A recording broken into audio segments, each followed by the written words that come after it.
live. All right, let's see if I can get my on YouTube. Let's see what kind of shenanigans we can get into tonight. It was a great episode of the podcast. I'm having a blast. That was a fantastic episode of the podcast. Boom. So, got number one again, my favorite 673, favorite 7L. Yes, loaded back up with the Samuel Goff 1792 Flake. Yeah, I got the ADS packed back up, a little bit left in the 311, and even more in reserve. There we go. Yeah. Oh, yeah. I can do that too, buddy. Okay, let's do it. Looky there. That's the thumbnail. That's the thumbnail. I mean, there's no thumbnails for lives, but if there was... You can pick them out. I don't know if you can for live. I will say the one... Huh? Your birthday episode, the thumbnail was me tapping the guitar. Worked out beautifully. I didn't choose that. I don't think I can choose for the... Maybe not. Luke, what's going on, pal? Maybe I can. I'm not sure. I'll look into it. We'll mess with it later, but it couldn't have been a better thumbnail. How are you doing today, sir? Whoa! I got like little embers flying off in my chair. That's what I love matches. They're always exciting. That was exciting. How many you have there? What, matches? Mm-hmm. The big box, I'm like down to 10. No, in your hand. Are you using just one? Mm-hmm. Oh. It was a very, very excited one. Well, half of the little tip there like flew off into my chair, so I'm pretty sure I've got like a new hole in my rubber chair. Okay. Oh, well. Yeah, that happens. All right, guys, we got a few people in here. We are smoking. We just got done recording the podcast. We are smoking Samuel Goff 1792 Flake, and in addition to that, we have the Elmo's Reserve Snuff by Samuel Goff. It is the same blend, but in snuff format. So we had a fantastic episode trying both of these, and we are going to continue here into the after party. Hope everyone is doing well. The hunter does not burn down his domicile. I've got the Blantons tonight. Oh, really? Mm-hmm. How long has it been since you've dove into the Blantons? Just a month or two. Blantons. Yeah, Blantons. About a month or two, I think. I'm a casual sipper, so a little goes a long way. It's good stuff. It's good stuff. I wish I could get it more readily available. Wish this Flake's phenomenal. It really is good stuff.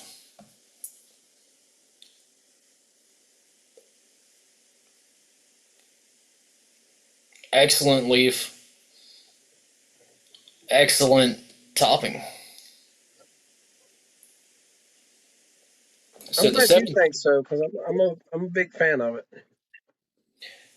Well, we seem to have similar tastes in about all pipe tobacco. Not so much the nicotine pouches, but the pipes for sure. But for those listening, the 1792 Flake, as well as the Elmo's Reserve, has the Tonquin bean added as a topping, and it's done beautifully well in this blend. A little bit better than the Warhorse Bard, but despite how people perceive my review of that, I actually enjoyed it. It grew on me. I wish they still made it. I'll just be completely honest. I need to revisit the Warhorse Bard. Now that you've had more of the 1792 Flake, we should revisit that. Doc is in the house. What's up, tobacco nerds? What's going on? Hey, if the shoe fits, you know what I mean? So I sent Doc some stuff out in the mail this morning. Awesome. And, included in the samplings was some Toke Rustica snuff, 100% pure Rustica snuff. That why don't you tell him what the website said when we ordered that? I mistakenly told my wife what the website wording said, but it Maybe I should look it up and get it exactly right real quick. Hold on one moment, but this will be worth your wait. Wait until you hear this warning, Doc. Lukester said he ordered the 315 KS, and he's talking to you. He said she'll get it Tuesday. I got the Roma Lucite, but if I like the shape, I'll get the more expensive version. All right, so the Toque Rustica, the label, not the description, but the labeling on the website says Toque Rustica Economy Pouches. Warning, very, very strong. The description is Rustica Economy Bag. This snuff must be handled with great care. Overuse may result in hallucinogenic episodes and could be fatal. There you go. If your wife disliked us before, don't let her hear that. The warning is you may hallucinate and then die, and it is in that order. So take a little caution while using the pure Rustica. It is 8 times the nicotine of regular tobacco. Enjoy smartly. And it smells funny. It smells a little funny. So Lukester's got the 315 KS ordered. That's the one you're wanting, right? Yeah, it's the exact one. Well, specifically the Roma Lucite. Oh, is that what he said? Yeah, but he said if he likes it, he might get a different one, I think he says. Yeah, you can also get the Punto Oro. That'll be a step higher. But the Roma Lucite's the one I'm wanting because I just love the acrylic stems. I love the feel of Vulcanite, but, man, they oxidize so quickly on me. I think it's my anatomy of my oral anatomy, but acrylic's definitely my favorite. And Doc here says, much appreciated. My wife appreciates you guys trying to kill me. Well, always happy to oblige, man. Always happy to. I hope she's got a great life insurance policy out on you, Doc. You die with a smile on your face, and she becomes fabulously wealthy. It's a win-win. But you'll be feeling great. I mean, it's a heck of a nicotine hit. Nah, just be smart about it. It's not crazy. It's just be smart about it. Don't overuse that stuff. Doc just ordered the Roma Lucite 122, and I'm not familiar with the 122, so I'm going to be looking that up. That is my pot that I smoke. I am familiar with it. Yeah, Hunter's been smoking that one a lot. Mine is the Mutton Chop Piper version, the Porto Cuervo, or however you say it. I'm sure I'm saying it wrong, but I would prefer a Lucite, Roma Lucite 122, because mine has a Vulcanite stem. And I just gave the speech on that, so I don't need to repeat it, but right. Lovely pipe. And one of my goals the past couple of months have been to smoke pot-shaped pipes a little bit more with the the wider bowl. I have to use a different technique, and but man, it really gives you great results with a little practice. So the widest, I don't have any true pots. The widest bowl internal dimensions, just width, would be the 320. 8320. My Rossi, even, it's not even a Savinelli, the Rossi 8320 is the widest internal bowl diameter I have, and I like it. It's not quite a pot. I don't know what maybe you'd consider it a pot. I'm not sure. An author, I think, is what a 320 is considered. Okay. I like it, the dimensions anyway. I do not like the taper of the stem. It's a very thick, and then at the very end has a sharp taper. It does not clinch well for me. And so, my 320, as far as width goes, not depth, but width, definitely the widest bowl pipe I have. Doc says he's slowly replacing all of his pipes with Roma Lucites. Doc, I'm sure you've seen this one. I'll show it off again because it's so pretty. This is the Savinelli 804 Roma Lucite, an absolute gem of a pipe. It's beautiful. It smokes great. I really like it. Dr. Bob's Nightmare says he likes horn stems. I've never had a horn stem. I have a horn-stemmed ROP, and it's beautiful. I really love that. I'll grab it real quick. I love a little show and tell. I'm looking at it here. Please do. I've never owned a ROP either. Horn stem is interesting. Maybe one day I'll get to try it. Maybe I won't. But ROP, for the price, I don't know how they do it so cheaply, because you see the price, you think it is inexpensive, but you think it's like a cheap pipe, and then you buy one and you don't I don't understand why you can buy them so cheaply. This is mine. This one has a slightly darker horn on it than many that I've seen. This is a Dublin shape, perhaps. The bowl is a Dublin, I believe, but it's a longer pipe, pencil shanked. It's a pipe of the year for a forum that I'm on, the 2024 PSD pipe of the year, Pipe Smokers Den. But really great pipe. Beautiful in the morning with some Burley or some early morning pipe or something like that. But I enjoy the horn really well. That's gorgeous. Doc says it's beautiful and it's in my cart. I already have the 673. Well, you're in good company. Lukester and Hunter has a week rotation each, I believe. I think Lukester has me beat by one. He has one more than what I have. These guys have a full complement of Roma Lucite 673s. It's kind of ridiculous. I love it, though. I'm in total support of their bad decisions. They are great pipes, and all of the Roma Lucite line is just absolutely beautiful. I love the way the rim darkens. They age beautifully. They smoke beautifully. Gorgeous rusticated finish on it. And then what I like about it, let me grab one of my other 673s so I can show you. Please do. What I'm talking about. The stems differ one from another, so you can have two of the same pipe. One with a very nice, almost caramel finish. It's funny because the amount of light to darkness in each one of these are different, you know? But see, this one doesn't have any swirl. But if you check out my number 2, on the other hand, it has a lot of swirl. Wow. And so when I bought the first one to be most like the Matches Friday Savinelli. His had a very plain stem. When I decided to get a second one, I wanted one with the most swirl pattern I could find, which is absolutely. How'd you do that? Smoking pipes, individually pick out the one. Yeah. Yes. Okay.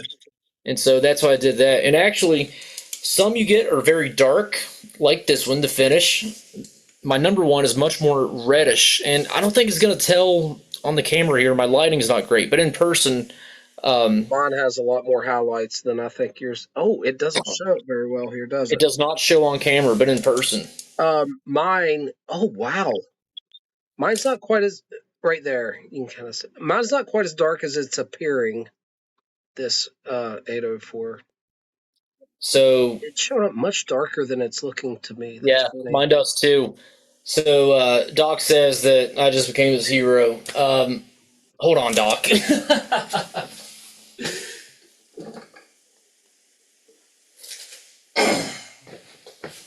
These are the 4 Roma Lucite 673s right here. He's got a problem.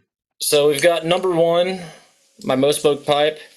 We've got number 2 with the swirly stem. The fancy one. We've got number 3, which I only smoke Haunted Bookshop in, and this one is identical to number 1. Number 2 feels a little different, but it does have a better mouthpiece. And then I have Lukester has one too. Unsmoked, Matches stamped Friday Savinelli, Roma Lucite 673, which I grossly overpaid, but this was a need, not a want. And I talked about this pipe for years with my wife, so when one became available, I got it. That being said, I got a second mortgage to pay off on the house, but that's a different story. We got Capybara. I'm probably saying that incorrectly. Please excuse me in the chat. He says, Captain Hunter, everyone, hello. Welcome. Thanks for joining us. Appreciate you being here. Let us know what you're smoking. We are smoking the Samuel Groth 1792 flake. We just reviewed on the podcast with the Samuel Gawith Elmo's Reserve Snuff, which is the same tobacco blend and topping in snuff format. Had a lot of fun. Guys, I will get that uploaded in the morning. So the podcast will be... Oh, see, I knew you had a new name. I didn't know. Let me... What's going on, man? Search you out right now. Hey, brother, I'm so glad you're here, man. Let me see if I am following this channel. Let me give one. I'm not. I'm going to do it right now on this live. That's what I'm doing. I just got to... Told me you had a new name, and... It's not letting me go directly to your page. Hold on. Under filters, search under Participants. hold on. Type under type. Go to channel under the filters. Where, I don't know where filters are.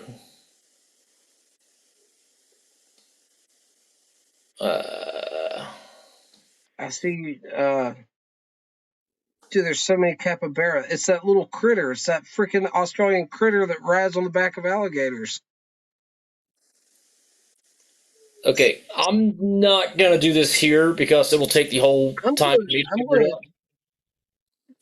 I need to get subscribed to him, and let me type I in. will subscribe to you though. I'm gonna let Dakota figure it out, and then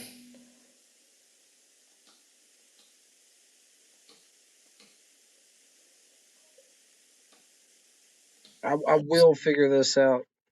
yes, we will figure it out and sub to this channel. But great to have you here, man. So great to hear from you. Hope you're doing well. Hope the guitar is going great. I've been playing a lot more guitar myself lately, a little bit more bass. It's great to get back to it, really enjoying it, and hope you've been playing as well.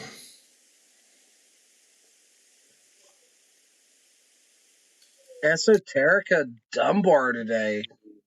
Looks like pipe philosophy found a stash. Nice. And so in 209, the Dr. Rumney nasal stuff with the menthol, really enjoyed that one. I don't think Dakota was crazy about it, but I really enjoyed that one. I found it at the Gatlin Burley.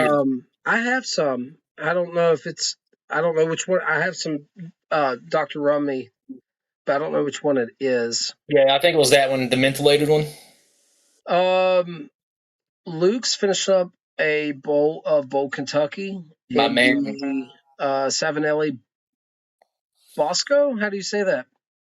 202. I don't know if I remember that one. Bookshop in 673.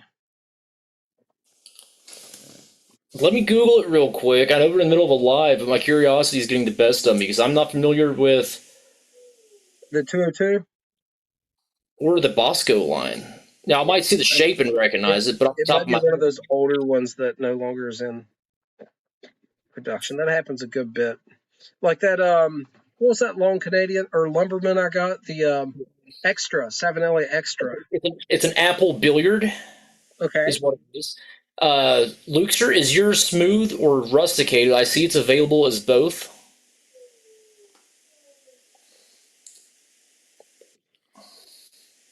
He said yes. Someone gifted me the Esoterica. I've never had Esoterica. I don't even know if I want to.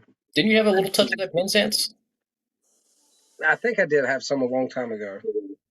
I don't remember though. You know what I mean? I hate that I love everything Esoterica I've had. Yeah, I understand. Here's the thing. It's probably the best pipe tobacco you can get, in my opinion. But it's still not worth the price it fetches on tin bids and the chase to get it. If I could walk into a shop and buy some, I'm going to, if I see it. But it's this rare unicorn that if it lands in your lap, it lands in your lap. If not, it doesn't. Well, I didn't think I would be interested in it until I read about Stonehenge. And then once I read about what that was, I was like, oh man, I'd really like to try that. And of course, it's not that easy. Dunbar is a vapor, which I've been in a vapor mood as of late. I have a little bit of that here. So that's the third one I have. I have Penzance and Soda Bed and then Dunbar. That's the three Esoterica that I have a little bit of each, and I do mean just a little bit. But they've got a lot of age on it, so. Lukester says that the Bosco is his favorite collar, but they have limited shapes. It's rusticated. And his rusticated. Okay. Yeah, I've not familiar with that finish line, the Bosco, and I think I've seen a 202 before. I didn't realize which one it was off the top of my head, but now that I'm seeing it, very beautiful apple shaped. And yeah, okay. I don't think I own any apples, to be honest with you. I have either a Grabo or a maybe a K Woody. But if I'm buying a straight pipe like that, usually it's going to be a Bulldog. I'm really big on Bulldogs. He's been smoking it in a cob. That's interesting, having a prestigious, expensive, and I'm about it, a prestigious, expensive tobacco in a common, everyday smoking apparatus. I think that's kind of nifty. Well, I think that the tobacco is much more important than the pipe, personally.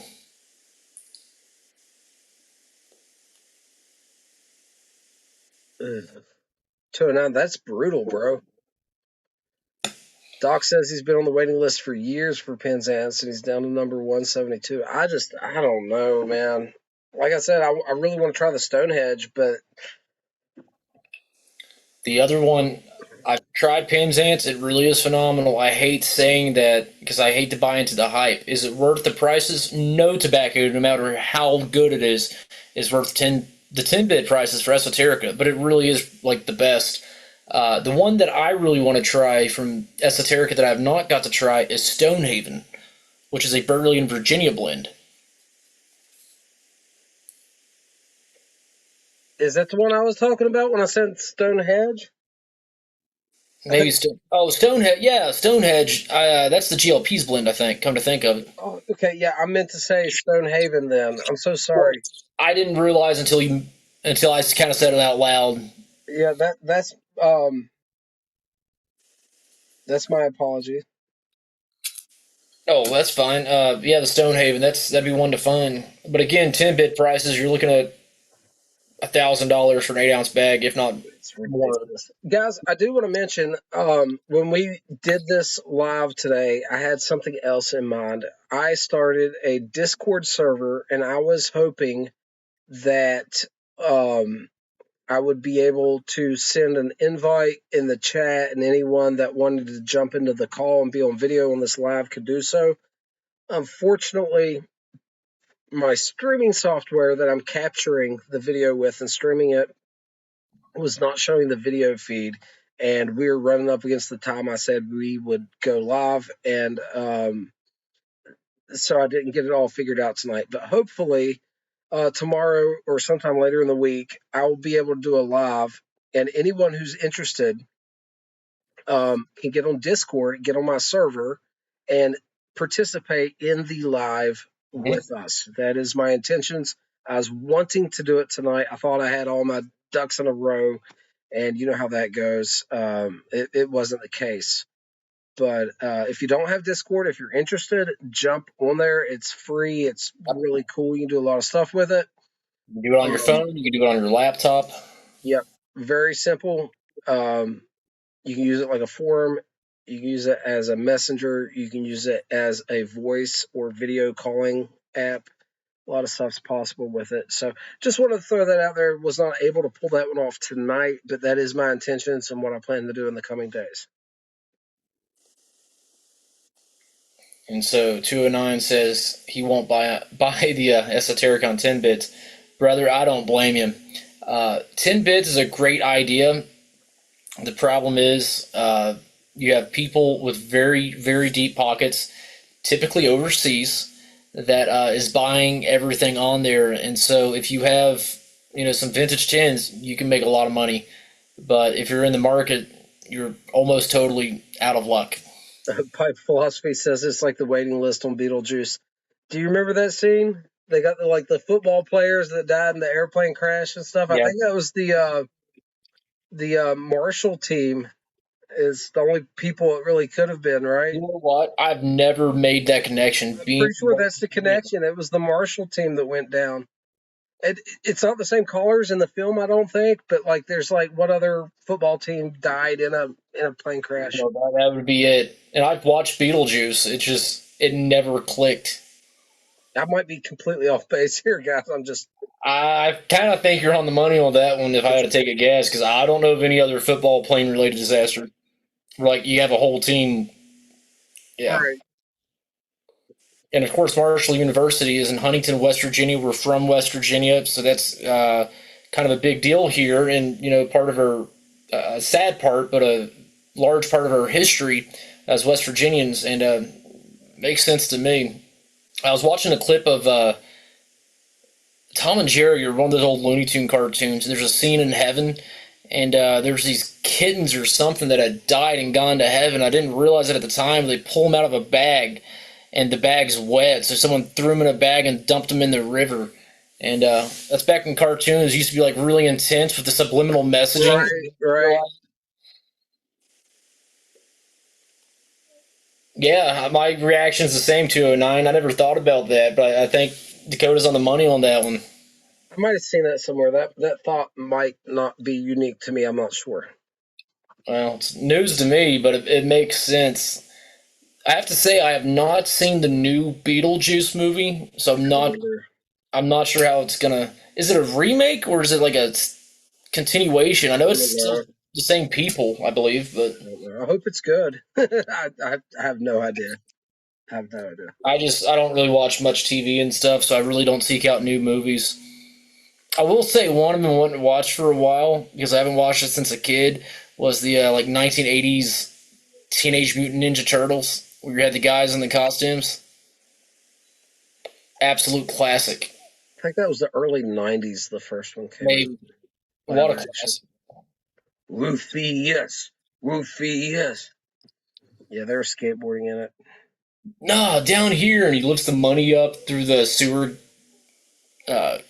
crate or whatever.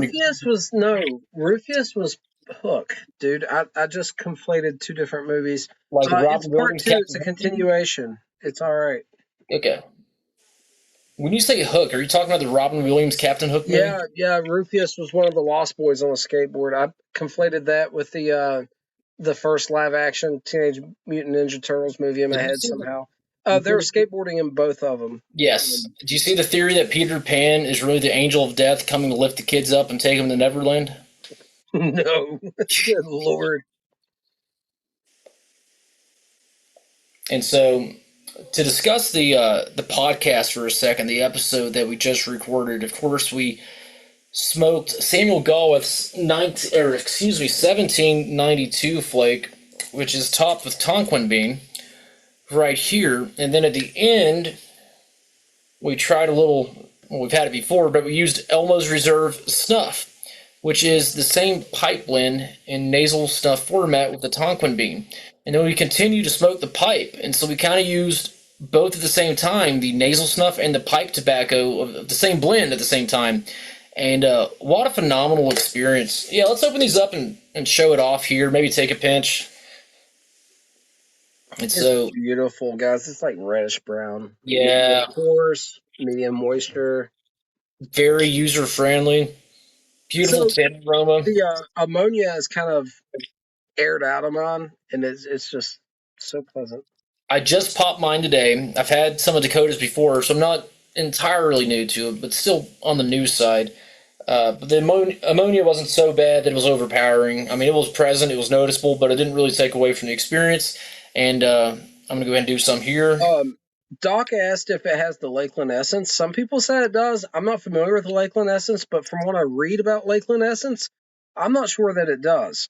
For me, no. Now, there's some people that have palates so strong that even the Gawith blends that don't have the Lakeland Essence because it's made in the same factory, they still feel like they get a touch of it. Maybe it soaks it up from the air.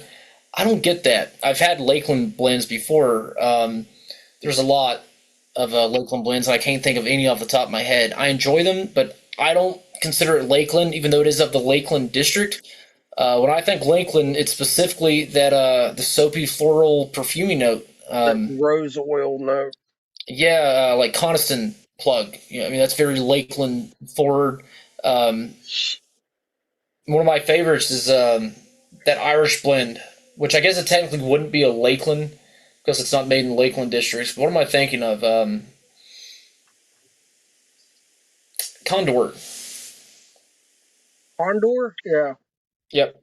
But it's similar. St. Bruno is kind of Lakeland-like, but not entirely. But Coniston's definitely is saying that that's why he loves Warhorse Red, the Warhorse Bar. Both of us have had that. I need to revisit it. I've had literally one bowl of it. Gave Hunter a little bit, and I jarred up the rest. Need to revisit that for sure. This is so nice. What a lovely combination. My review on Warhorse Bard seemed to turn a few people away, and I stand by what I said, but I think they misunderstood if I liked it or not. I actually liked it. It was just very unique and very odd, but odd's not bad. Hey, Sailor the Piper Man showed up. How are you doing today, sir? Very good to see you in here. I just recently found his channel. Hope he's smoking something pleasant this evening, having a good time, relaxing. But I need to do another video on Warhorse Bard just to update people that I think I saw a comment or two. They're saying, thanks for the heads up, not going to try it. And I'm like, no, you should absolutely try it.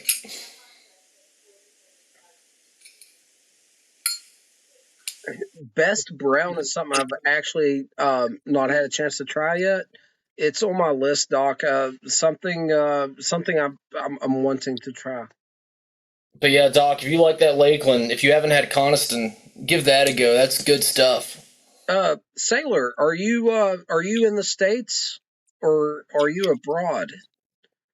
He said he just woke up. He might not be here. Cameron Lancaster, Smoky Stash in the house. Stash. Yeah, I really like the 1792. I'm a huge fan. I mean, really big fan. Top 5 of all time.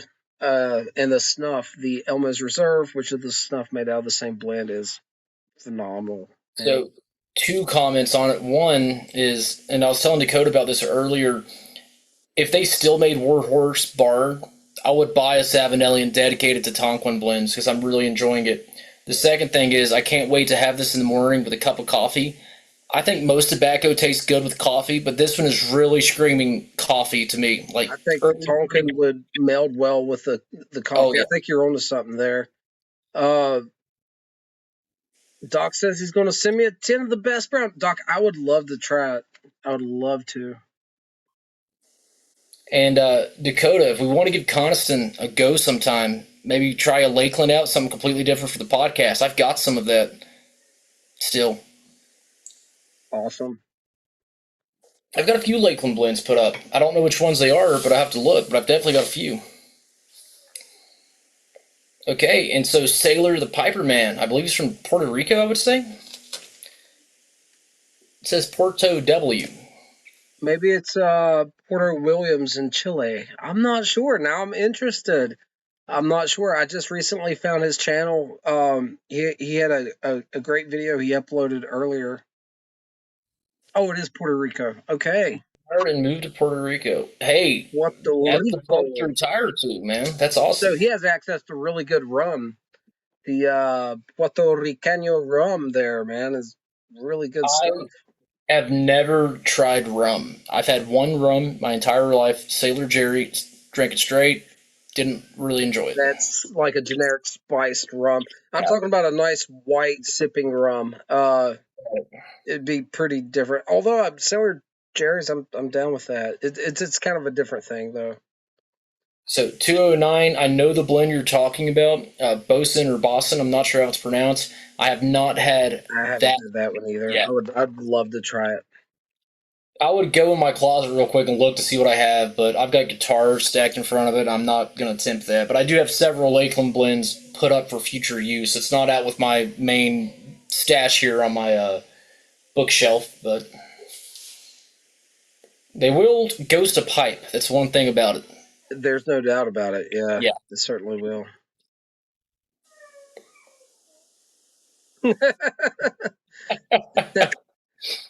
Well, hey, that'd be a great place to vacation. And to get to Puerto Rico, I think all you need is it's like an American enclave, so yeah, probably get in very easy.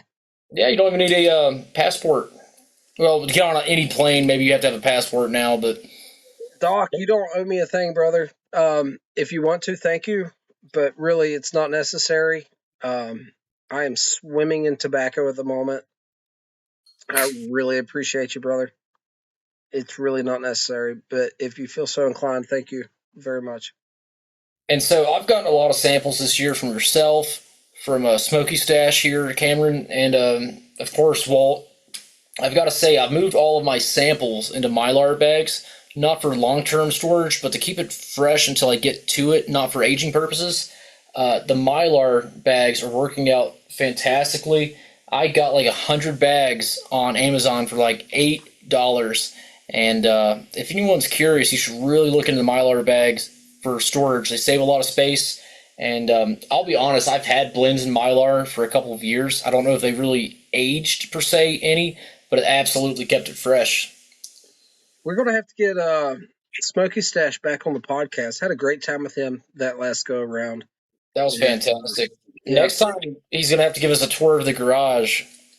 Dude, he had a square body something sitting behind him. I never did ask him about, and I should have. Only so much time, but yeah, I bet he has some cool toys in there. By the way, Smokey Stash, that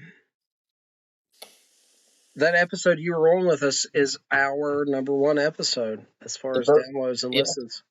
So you are a internet superstar in your niche little corner of the internet. And how great was it to have him on as the first episode under the official name Brothers of the Pipe? That was great. That was great. I like St. Bruno Flake. Oh, is that what you were getting at? That's his wife's Bronco. Your wife has a stellar Bronco, man. That's badass.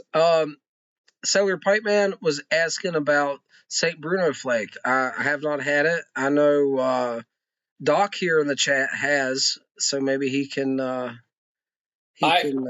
Mushroom leg.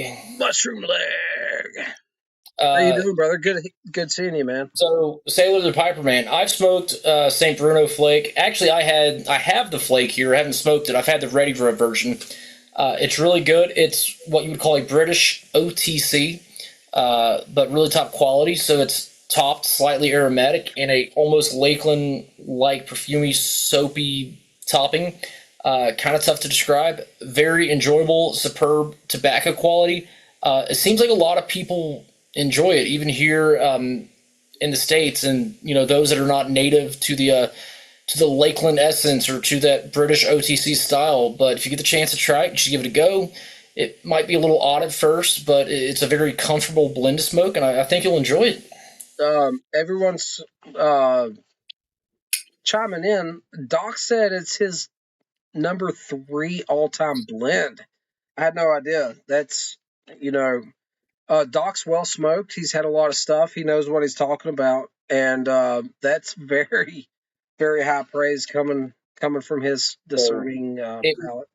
And Sailor the Piper Man, it was originally made in the UK. It now is owned by STG, so it would be made in Denmark currently, but it is a UK recipe. Now, the newer St. Bruno Flake, I have not had. And how does it compare to what was being made by McBaron previously? I think McBaron was the one producing it. I don't know. But I would say it's much more alike than it is different. And I would say it's still very, very enjoyable. Only one way to find out, though. I need to try it. I've never had it. I love flakes, ready rubs. The presentation, for me, in of itself brings a quality that I'm interested in. So, and it has that beautiful STG flake, like the McBaron Virginia flake, where it's just so perfectly cut, just beautiful presentation. I never had the old McBaron Virginia, but the current production McBaron Virginia flake is. I thought it was wonderful. So, really good. Yeah, Mushroom Leg said he just bought a tin of the Denmark stuff, newly produced by STG. Same recipe, so we're good. Great.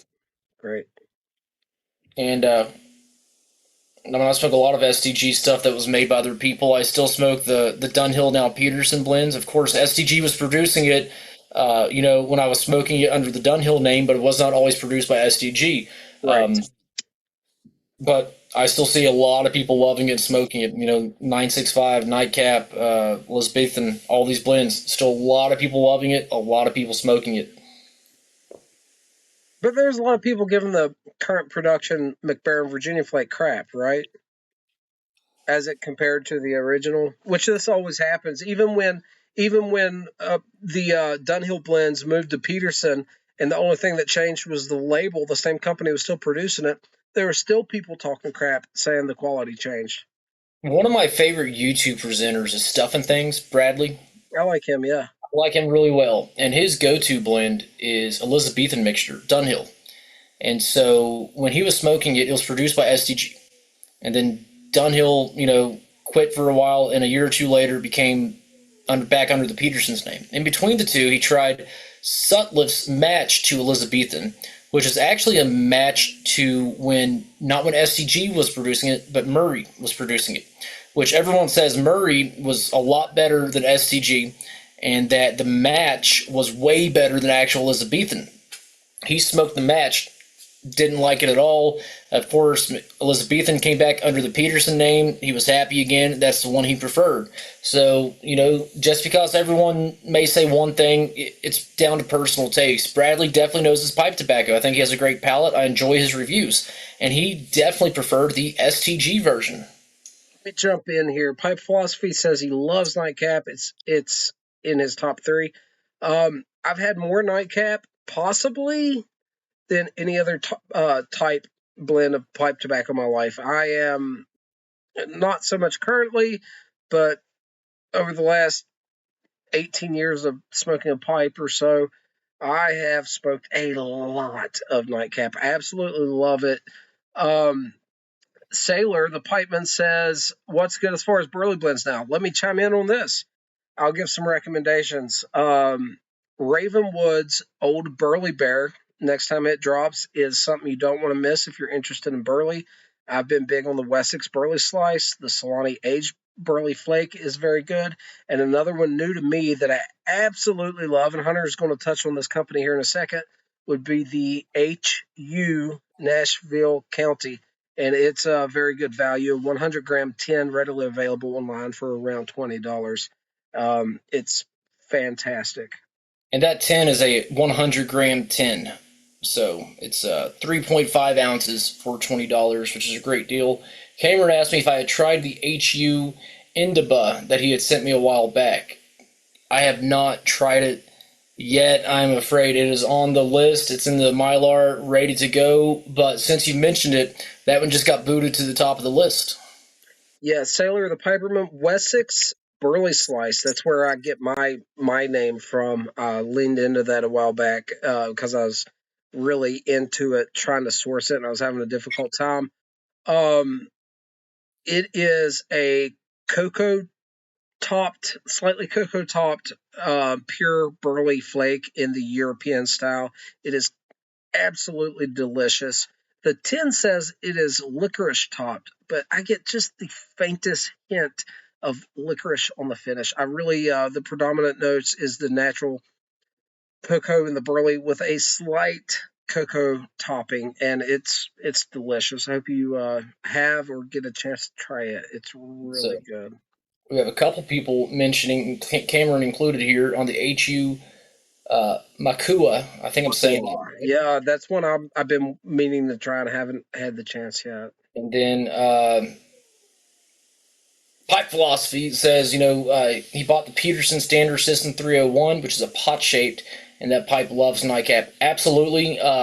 Pot shaped pipes are fantastic for Balkan blends. It has a wider bowl, and you get a better mix of the different varietals, and it gives you a better balance in the flavor profile. And the past couple of months, I've been smoking my pot shaped pipes more to get more familiar with that shape, because they smoke a little differently for me than like the Bulldogs that I'm used to. But I've been you have the bold flavors in the English/Balkan blends. The wider bold dimensions really opens those flavors up, and it lets you almost individually pick them out better instead of them being all confined and chimney style. I agree. But it's great for those. After smoking, these pot-shaped pipes more, and I've smoked them for a while, but really dedicating more time to them the past couple months, I'm so glad I have. They're beautiful pipes. Really enjoy them.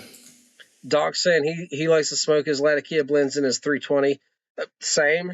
I find that a great pipe shape for the English Balkan Scottish style blends, the Latakia based blends. I've smoked English in mine. I've tried a lot of my 320 Virginias, English. I haven't dialed it in yet, that particular shape, because it's Right. such a big pipe. I don't have time to smoke it often, so I haven't decided what is the best genre to smoke in that pipe yet. I love the actual briar part of that pipe, and I'm not a huge fan of the stem part. That stem tapers far too late and far too steep for my liking.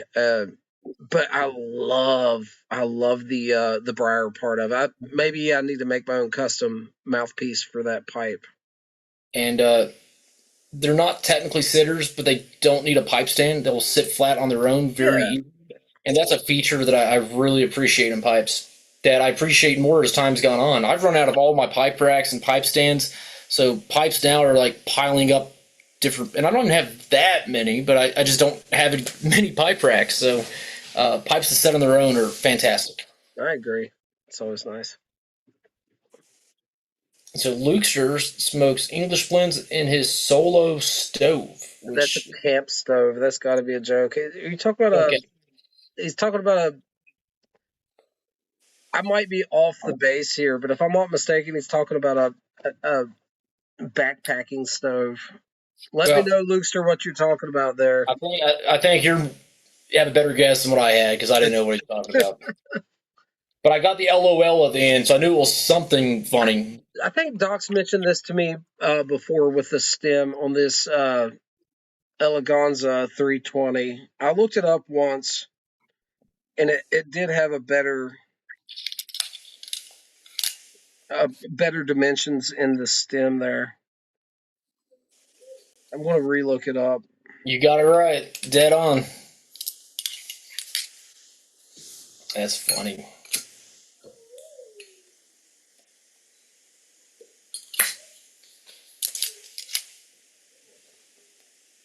Yeah, I want to hear about this pipe. Oh my. I found a guy on one of the forums that I think he buys nothing but Savinelli 320s. Goodness, dude, look at this. This one's already sold. This little smoking pipes. Oh man, Military bit. Oh man, look at that. that has your name right on it. Here's But this guy another one. buys three Oh man. solely This 320s. one's sold as well. Both of these I've just looked at were 6 millimeter ones, so I'm not sure if they all are. I'll But keep an yeah, eye that out. looks great, Doc. That looks stellar, actually. I'll keep an eye out on the estate section of smoking pipes. Send the link your way if I see one. But this guy I know buys, I think, only 320s, and he buys acrylic stem 320s with crazy collars. And so I'll have to find the picture, but he lined them all up in a big circle, and each stem had a different color, and it was a true collection. Not just a random assortment of pipes, but like a true collection of 320s. It was awesome. That sounds cool. Man, I'm on like my fourth bowl now since we've been sitting here. My goodness grief, I'm burning through some How's that tobacco. possible, man? I'm on my second. I think I'm on my fourth. I'm not joking. I've smoked a pipe all day. I'm probably on like my 10th bowl today. I spent half the day smoking the From Beyond 2025, and then the second half of the day smoking Pegasus. I've smoked. Well, I was preparing this in the morning because it was a fresh tin. I know how to dry it out, so I sat out 3 full flakes to dry slowly, and then I microwaved one for a quick smoke this morning. What else have I had? I've had some of the Sutla 507C. I've had this. I had some Louisiana Flake. Nice. That's pretty much it. But I've smoked pretty much all day. Yeah, that's all. That's all you had. I mean, not much. Just like. Well, I'm fourth bowl of this in a row. So, listen, I should have mentioned this on the podcast, and I forgot to. But Nording is going out of I business. saw that, man. How terrible is that? I think Eric Nording is retiring, and it doesn't. From what I've seen, there's not a continuation plan. So I think that's it for Nording. And I'm curious if that also means their pipe tobacco line, because they have the new line of Foxhound, I Labrador, didn't think about that. and those have been highly rated since they've come out. I think early this year, maybe late last year. I hate to see those go. I haven't made it around to it yet, but they seem very popular. I hate to see the pipes go, but I get it. You know, someone's retiring. You don't have anyone to take over. It is what it is. Johnny's been smoking the Peter Stokeby Navy Flake all day. Nice choice. Sailor Pipeman says, 10 bowls, damn kid. Save some for the rest of us. Luxer says he likes the Black Locust the best. Good question. Sailor's asking if his son's taking over. I don't know. It looked like what I was seeing online is he's retiring, and everyone's saying buy the pipes while you can. Yeah, that was my impression, but I didn't look into it. But maybe they had the wrong impression, and his son is taking it over. I hope so. I know maybe we have it wrong. I hope so. I would love to see Nording pipes keep being produced. I've always wanted to buy one of their natural freehands without any finish on it, where they darken so beautifully. Beautiful pipe. But Nording makes a lot of great pipes, and they seem to make great pipe tobacco blends. So I really hope it's continued once Eric has retired, but time will tell. I agree. Well, we'll just have to wait and find out. But hopefully they're available in years to come. That would be best, obviously. And 209 says, the Peter Stokeby Luxury Navy Flake, I think that's what was mentioned, is a great bulk blend. And I agree. Out of the 3 Stokeby flakes, that one's that's probably my favorite. I've smoked it a good bit. Their 209 is to just shatter all my hopes and dreams. Thanks, Doc. Well, someone had to be the bearer of bad news and confirm it, so. Yeah, but he's got to ruin like my romanticism and fantasies with like facts and truth and stuff. I don't know, man. He comes in here with the truth. Let him live his pipe dream, bro. Sailor says he has 4 of Eric's pipes. Great smokers. Wow, that's a collection, man. That's fantastic. So I don't own a Nording pipe, but the local tobacconist for Dakota and I, which is not local at all, mind you, it's like way far off, but when we do get to go, they do have a decent pipe selection, and they used to sell a lot of Nordings. They did. I remember seeing them. I can't recall like specific ones, but I remember them having them. I know they had a lot of the freehands. Nording's very famous for that, and they did have the natural freehands that will darken.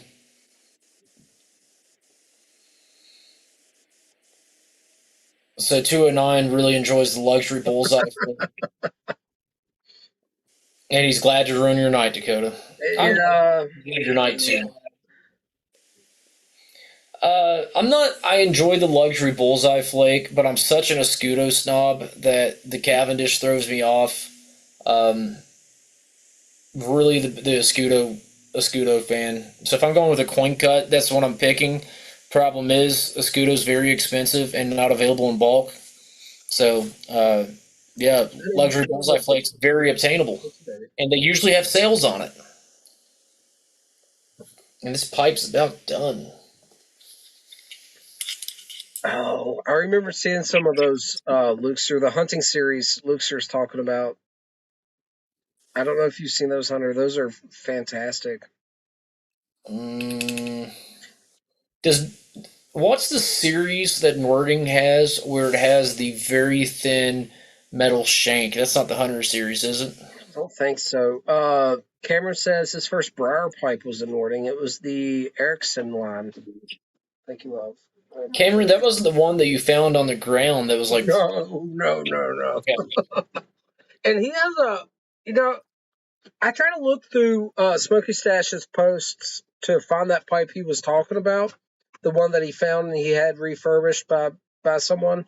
I didn't find it. So, Cameron, you need to find it. You need to send it to me in a message. I want to see that pipe I looked for it. I didn't see it, man. Send it to me as well, or re-upload it and tag us in it. I'd really like to see that. Yeah, I did try to look it up one day. I don't know if I ran out of time or what happened. He's got a lot of posts on there. My goodness. Yeah, but they're all phenomenal. It I makes me know they're great. like, why would I even try? So Sailor says the sequel.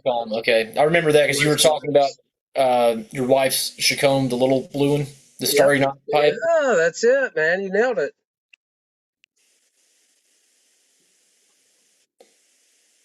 which is funny because my wife's pipe has the blue stem.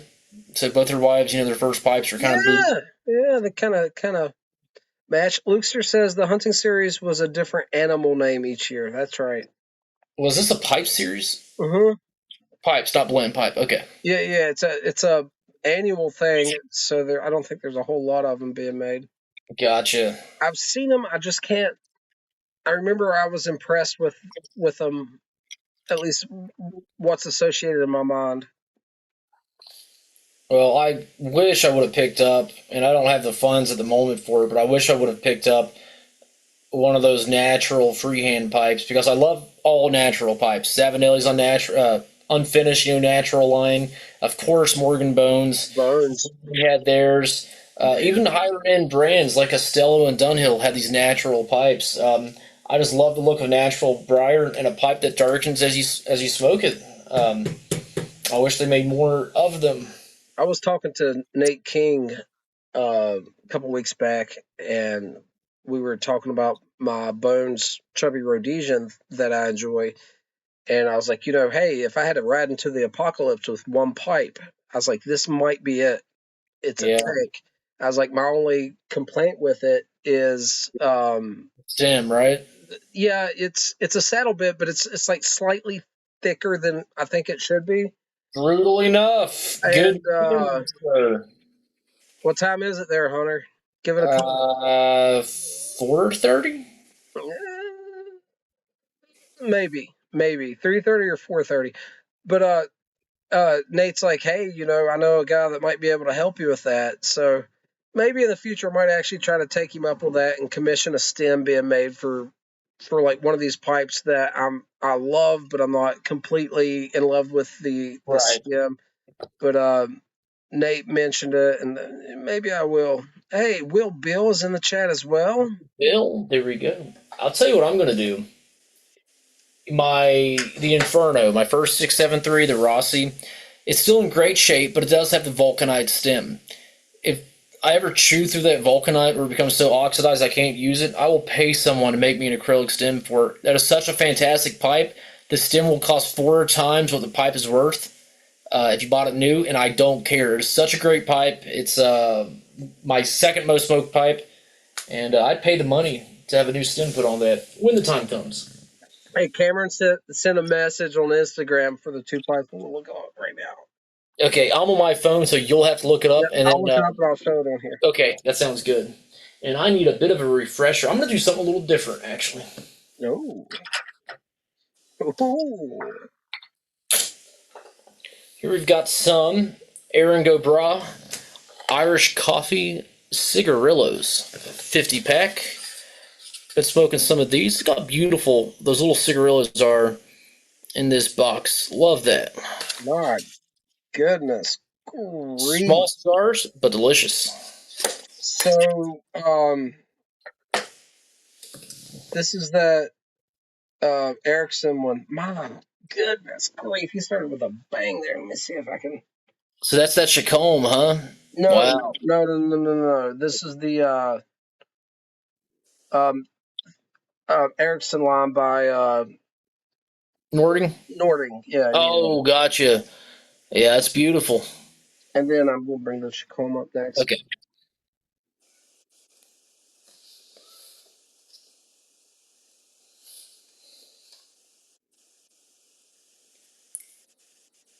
That's the Chacombe. It don't even look like it, dude.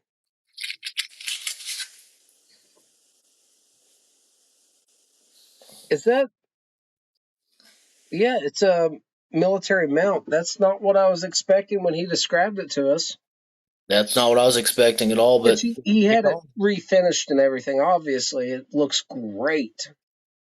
Cameron, is the military mount like original? I guess it would be. It would have to be, wouldn't it? I think, Look unless here, someone this close up really there. knew what This they were is doing. gorgeous. That's not at all what I was expecting from the, the what he found on the road. Wowzers, dude! Absolutely stunning. Man. Plus, his photography skills doesn't hurt. Right. So, let me see, where was it? Sailor's asking what burley blend, what's a great beer to pair with a burley blend? Oh man, burley is actually a really good base tobacco to pair with beer in general. So anything from a crisp American style lager would pair great, all the way to a stout or a very thick creamy beer. So anything in between, I would say, would pair fantastic. I'm not sure if something like an IPA or something would pair great with it. I'd probably reserve that for something a little bit punchier.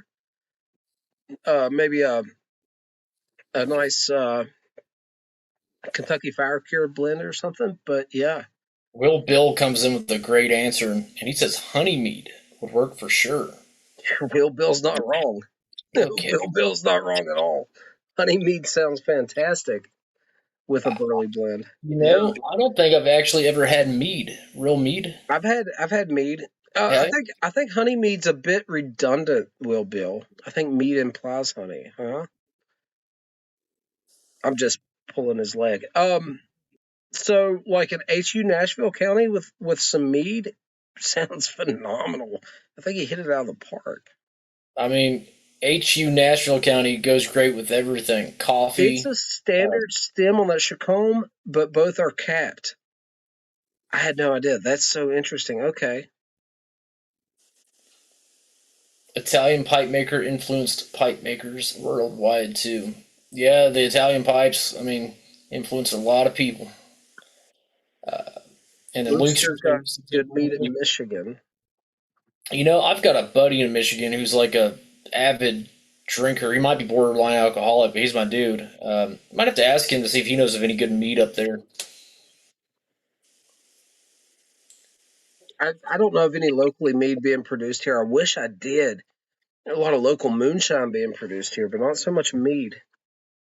I I've I've got a file saved on my computer, my other computer, with some mead recipes, and one of them actually, Will Bill, is a mead recipe that the ancient Egyptians recorded. So if I love the history of mead, oh yeah, especially European history, how you couldn't drink the water. It was often so contaminated that for survival, they had to make mead out of it. So the alcohol will kill the the the bacteria. well, that's the story of the settlers here in the states. We had little beer even here in the states. We made beer as a survival mechanism, and even Yeah. the kids drank beer, little beer, 1 to 3% alcohol. I mean, they didn't drink any water. You couldn't, so they had to Right. drink mead. And then, Winston Churchill was very famous as a whiskey guy. And the way they got started is when he was with the British military, he was stationed in India. You couldn't drink the water. So you'd have to add a few drops of whiskey to actually, again, kill the bacteria in it. And that's how he got started on his famous whiskey water. That he, Yeah, yeah. He put whiskey and water in the mornings for mouthwash as well. So well, it all starts somewhere. It may have gotten a little out of hand at some point. But he did live till 90 and defeat the Nazis. So, I mean, we'll give it to him. I mean, he may have he had a did little. pretty good. He did pretty good. He did okay. I don't know what that is, Will Bill. Honeymoon is related to a meat as well. I guess like a honeymoon, like you go on after a wedding. The history of honeymoon, the name got started with the in relation to mead, perhaps. Ooh, interesting if that's the case. I don't know what the reference is, but Will Bill is a very educated man, and I'm looking forward to what he has to say here. Yeah. Will, let me know if I'm on the right track there. Like a honeymoon, someone would take the name derives from relation to mead. Yo, we were just There talking we about you, go. bro. Millennial Bloodletting is in the chat. Lagos is in. I That I right. made that up last live we did Wednesday when he showed up at the end. Millennial Bloodletting. I think it has a ring to it. He might So take offense. I think it sounds good. Sailor the Piper Man. I very respectfully am gonna have to. I'm not a Canadian whiskey guy. I've tried. I haven't found one I There's a enjoy. time and a place for it. The thing about Canadian whiskey, with any whiskey, right, unless you have parameters set, is they are allowed loads of flavorings, sugars, all kinds of stuff. So it's really a spirit concoction. It's almost a mixed drink. It's a strong mixed drink. You have a distilled spirit with vanilla, caramel flavor added, sugars and stuff. I'm not against Canadian whiskey. Typically speaking, though, I like bourbon category. By default, bourbon is additive free, and it's local to us as well. So I'm very very very much a And bourbon guy. in Canadian whiskey's defense, I don't think I've ever had a really high end Canadian whiskey. It's always been very cheap stuff, and that might be the reason why. I love Scotch. I can't stand cheap Scotch, and if I've only had cheap Scotch, I would say I wasn't a Scotch fan. But I've had good Scotch, and I am a Scotch fan. So maybe with the Canadian whiskey, I just need to try something a little higher end. They do make really high end Canadian So whiskeys. it could be Something beyond Crown Royal, which I can drink Crown. I would never buy it for myself, but in a social setting, if other people were drinking it, I sure could. So Will Bill says newlyweds were given enough mead for a month to possibly make some babies, and all I have to say is tempt me with a good time. so. Here's a month worth of mead. Reproduce. My wife Okay. just looked at me. She's like, "You've never needed mead." No kidding. That's interesting. I've never heard of that, but that's really awesome. I love that kind of stuff. I'll look that up. So Sailor the Piper Man says he has some 1959, which I assume is a Canadian whiskey. I'm not familiar, Sailor, with that one specifically. Um, For anyone that missed it, because I'm sipping on Blanton's right now. Just it's good stuff. That's the original single barrel bourbon, by the way. If no one knows the history of Blanton's, it's kind of over emphasized now because of how hard it is to get. Blanton's is put up on a shelf, possibly higher than it really should be. It's a yeah, fantastic bourbon. I don't know if it warrants the price it usually demands. Um, but yeah, is that the one I gifted you? it is. I can't recall which top this one has on it though. I would have to go and look because each one, or there's several different tops that you can get to it. I don't remember which one this one is, sadly. Sailor, here's the thing about bourbon. In Yeah, yeah, that's a tough question. my opinion, and I could really go out on this, because of how bourbon is made, very very very strict.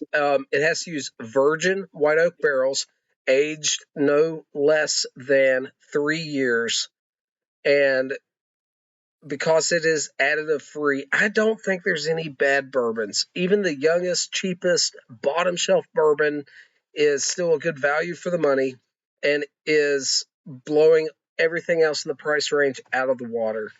Um, I have two recommendations I can make. well, he's in Puerto Rico, so it'll have to be a national brand. So I have one I'm thinking of as well. Okay, so the two I have, a very regular line bourbon that should be easy to find as far as bourbon goes. My favorite run of the mill bourbon is going to be Maker's Mark. And then also, if you want something with a slightly higher alcohol content, I would go with Wild Turkey 101. That's I would the recommend both of these and for different reasons. So Maker's Mark at is it 90 or 95? It's 90, right? I believe it's nine. You asked me too quick. Anyway, Maker's Mark is the wheater. It's a high wheat bourbon. It's smooth and rich. Um, Wild Turkey 101, the distillate is put into the barrels a little bit lower proof than other things, and it has a slightly higher rye content in the mash bill than other bourbons, than a lot of standard bourbons. And the 101 specifically is proofed at 101. And both of these are readily available. They're fantastic for different reasons, and I would give both of those a go. So Maker's Sailor, Mark, the standard is 90 proof, but there is a 101 proof, which I actually have not had, and I'm not sure if I've seen that. Yeah, I've never seen that available here. Sailor, keep in mind for the Wild Turkey, look for the 101. The 80 proof Wild Turkey is good, but it's for me 80 proof is watered down just too much. There's so much more flavor and aroma in the 101 proof Wild Turkey. It is a affordable standard bourbon that I can pour 2 ounces and sniff and sip on it for a whole evening. It is amazing. I love it, and I hope you enjoy it as well. Blood Logo says Maker's Mark is kind of more sweet than most. Good though. Yeah, it's a weeder. He likes Woodford Reserve. If you have access to Woodford, it's fantastic. I know Nate King is a big fan of the double oaked Woodford Reserve. I am as well. It's tremendous. Buffalo Trace, if you can find it. I think that's a Buffalo great one. Trace is great juice. Really like it. 101. Yeah, if you can find the Wild Turkey 101, which is a pretty standard bourbon, I would say give that a go. I'm not sure about availability in Puerto Rico, but Wild Turkey 101 is the standard Wild Turkey. Actually, the 80 proof is much less common. Yes. But 101 is it's about $30 where I live, and prices suck here. So, but was that the one you would first suggest, or you were going to suggest was the 101? I was going to actually see both came to mind. Yeah. Because you got to keep in mind, before I was a 101 fanboy, Maker's Mark was my standard bourbon. Maker's Mark is what got me into bourbon, and then I didn't realize that's my go-to bourbon, but I didn't realize that was the one that kind of did it for you initially. I kind of I really like that was my bourbon for a long time, and then I kind of somehow got away from it. Yeah. I still enjoy it. I just don't purchase it very often. He can get Wild Turkey. So Wild Turkey is going to be a spicy, hot bourbon. What you're going to want to do is pour 1.5 ounces, 2 ounces in a glass, rocks glass or something, whatever you have available. And when you're smelling a whiskey, at first you're just smelling ethanol. You're just getting alcohol. It's over 100 proof. It's strong. But you keep smelling it, your nose gets acclimated, and you start digging into the flavors by smelling it. You'll get the rich vanillas, caramel, and all of the spicy sweetness that comes from the charred white oak barrels. And once you really start smelling those flavors and you're getting past the alcohol, you can start sipping on it very slowly. And it's a great experience. And this is a quick tip on when you actually start the sipping process. Dakota might disagree with me. This is just my experience. The first sip, it's just introducing alcohol to your body. It's going to open up your sinuses. You're not getting the full flavor. The first sip, you're getting accustomed to it. It's when you start at the second sip when you really want to start paying attention to the flavors. I've heard other people talk about this. This is, at least with my body chemistry, how I find it, that the first sip is just kind of not the one you want to base everything off of. Have you ever heard of that, Dakota? Yeah, it's the same thing. You're getting acclimated past the booze to actually try out the flavors. The sailor said, yeah, he has 101 rums here.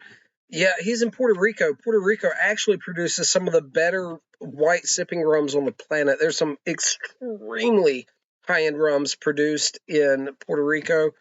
I'm not as well versed on rums. I would like to dig into them more.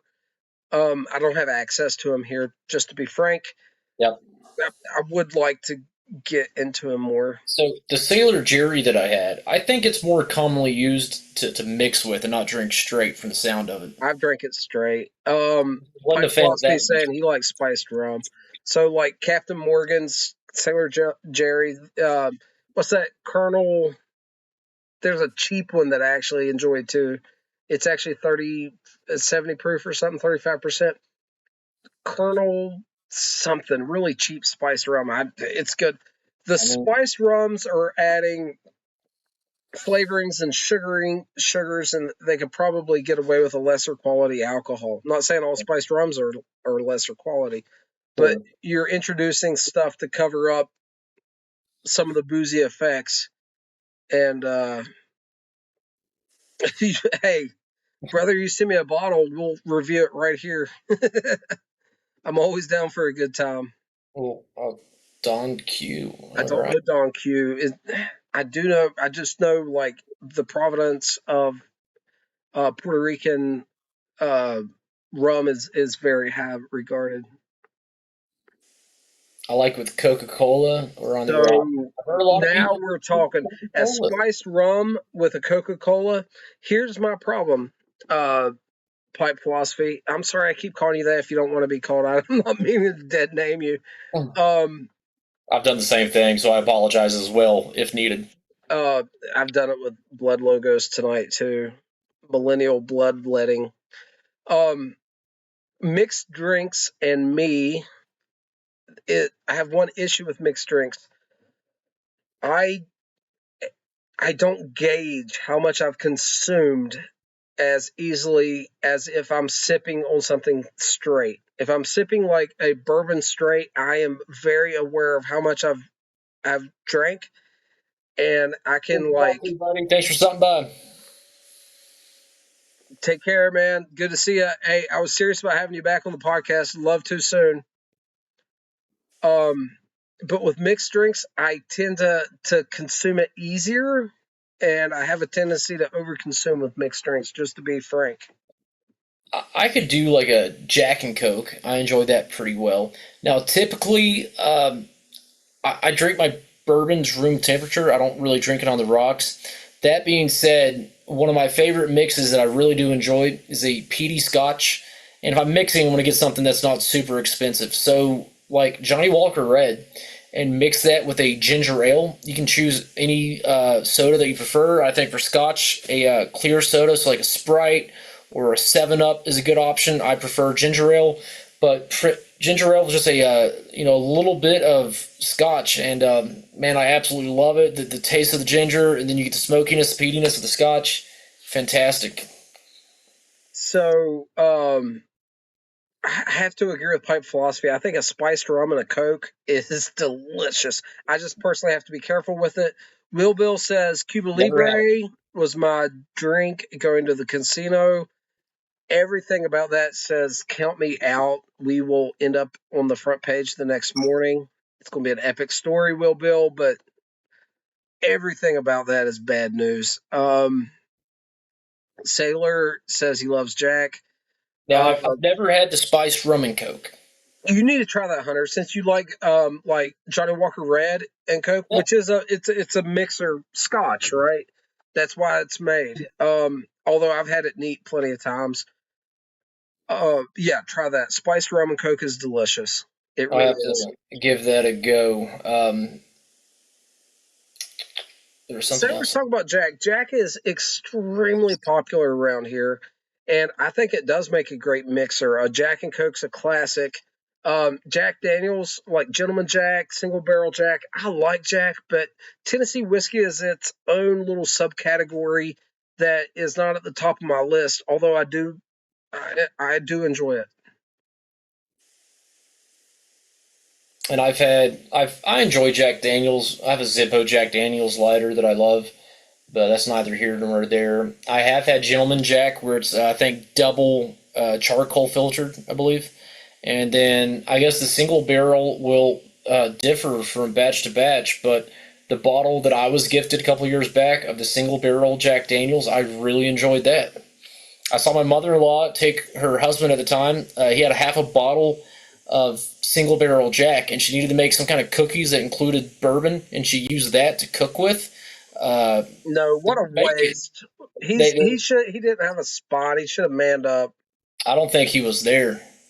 Okay. Gave some whiskey to make these cookies with, and she used a single barrel Jack. And I'm like, oh my gosh, I would have blown a top. Look, I'm a calm tempered person, but that would have been it. Hey, Walt made it in here. Hey, brother.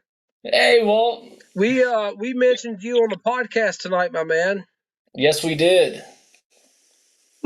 Sailor's getting thirsty. Pour you a drink, brother. Light your pipe and enjoy something with us. Man, I need a little bit more. Hey, Walt, I didn't get a chance to mention to you. I know I was telling you a week or two ago I hadn't got a chance to try any of the samples you sent me, but I was on a Discord thing with Michael Dean that owns Timber and Smoke, and he mentioned we were talking about crossover blends, and he mentioned Watch City, None of Your Business, and I had this simple sample you sent me, and it was the perfect time to try it, and yeah, I had a bowl of that the other day, and it was delightful. And I appreciate you sending that to me. It was a really good crossover aromatic that wasn't over the top, and I enjoyed it thoroughly. So, really appreciate you, man. Luxor said that he enjoys Elijah Craig, great with Burleys. The Heaven Hill nuttiness here as well. So I just finished off Big Heaven Hills fan, man. haven't had that one, but I just finished a bottle of Elijah Craig small batch. That was good. For the price, Elijah Craig small batch is hard to beat. It's affordable, readily available. It's proofed correctly. It's a good one. So Jill's sister has been working with this company where they go in and clean Airbnbs, and someone left half a bottle in a Airbnb. So I don't really know the history of it or who drank out of it, but I took the bottle anyways. And It's sterilized as long as they didn't add any other chemicals to it. that was my thought process. You know, she's like, it seemed like a clean place. So I was like, okay. Walt, this was the Watch City, None of Your Business. Am I wrong? Did you not send this to me? I'm almost sure you did. Watch City, None of Your Business. It had a very slight berry note to me. It was very good. And quick update here. I'm now about to smoke Daughters and Ryan 2-timer in that rock pipe that I was showing earlier because I've got like 11 pounds of this, so I might as well get started on it. Yeah.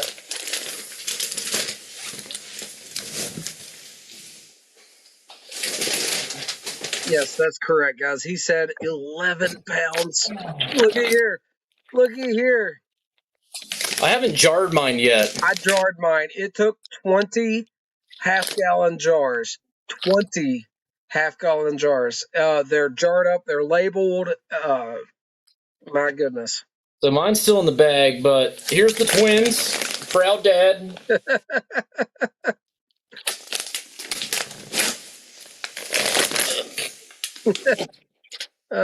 Pipe Philosophy says Heaven Hills was my teenage years whiskey. Hangover memories incoming. Man, I have a feeling we both had the same teenage whiskey because of where it was at. What's that? Canadian Mist. I drank a lot of Canadian Mist. Okay. Because of Buddy Petrie's.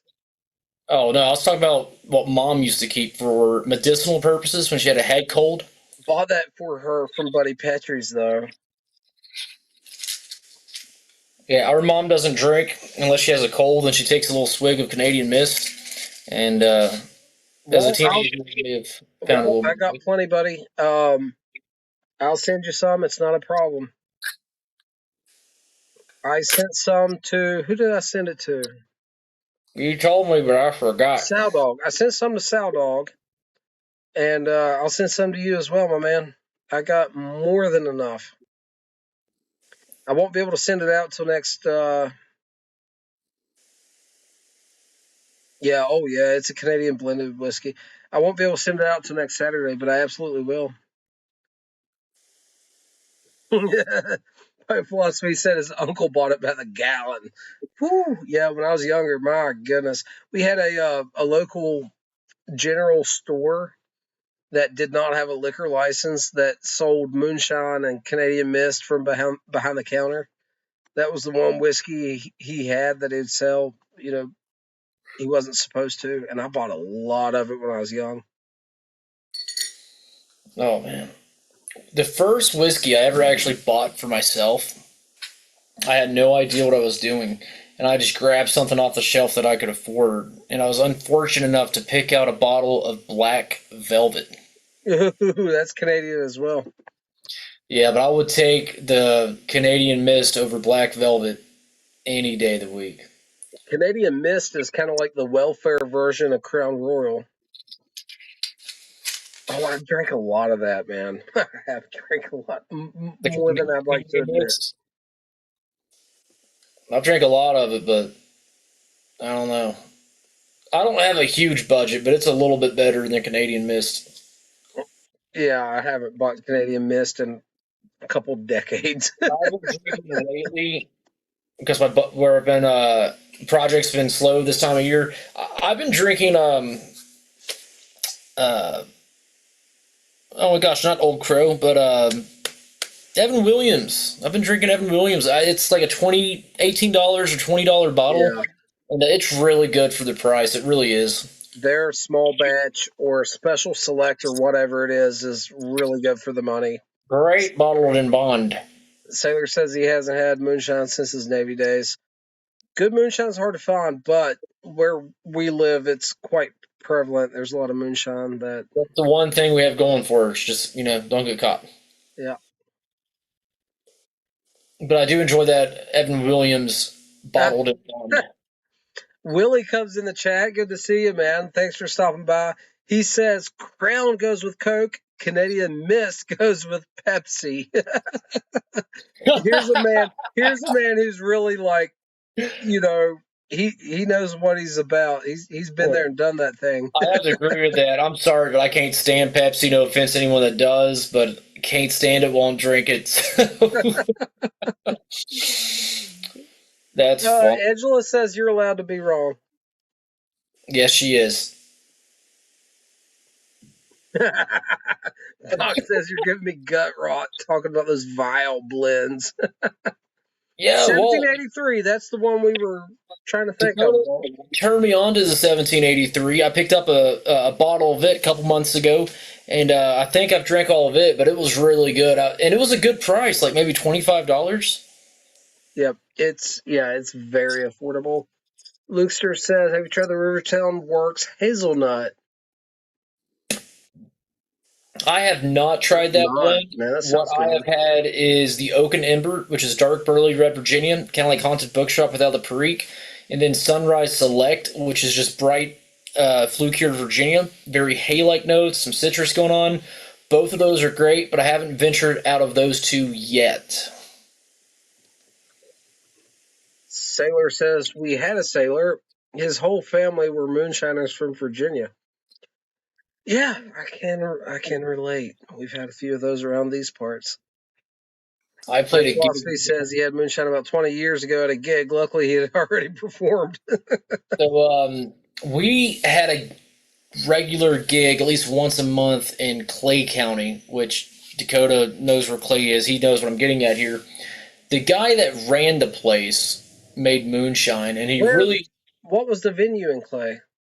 It was a community center in Big Otter, the town of Big Otter. I got you. Okay. Okay. The guy that ran the place was a moonshiner, made it himself. And, different bands played there every weekend. We had a steady gig there once a month, and he really enjoyed us. And my buddy Ray Gano, you know who I'm talking about. So he'd always bring some homemade shine for us, and I'd get a little bit off of him. It was in between sets, and we were out there drinking with the owner of the place. And we looked through the window, and the band's on stage wondering where the lead guitar player and the steel guitar player is. They're looking around like this with their instruments on. And the owner looks at us and says, "Don't worry about it. I know the owner. You're fine." So, yeah, it was great. Actually, Brutal Enough asked if we were talking about this last time, had the Haunted Bookshop on a small pipe. And I forgot to mention this to Hunter or anyone. Yes, I tried Haunted Bookshop in my Rossi 8 801, my very small, but I love it, Canadian. And it certainly brought out a little bit of maybe boldness. I don't want to misspeak here, but it brought something out that wasn't there previously. Yeah, it was a very good experience. A small pipe will condense the flavors. Yeah, exactly. Maybe make them a little punchier. Not like in your face, punching out a bad way, but kind of boost some of the flavors a little bit, strengthen them, turn them up a notch. That's why Virginias are often good in small pipes, because Virginia is a lighter, airier flavor profile. So in a smaller pipe, it will intensify the experience just a little bit and get you where you want you. Not always, but it just depends on the blend, depends on the pipe, but it's a trick that can be used to certain effects. Doc said his dad's side of the family was moonshiners out of Tennessee. Our mother's side of the family is from Clay County, where he was talking about, and they were into all kinds of illegal things. Sailor, the pipeman, we are from West Virginia, South Central West Virginia, near the New River Gorge Bridge. We live on a bunch of awesome whitewater rivers where there's world-class rafting and stuff. Well, I'm out of booze. Ask Brutal, all good.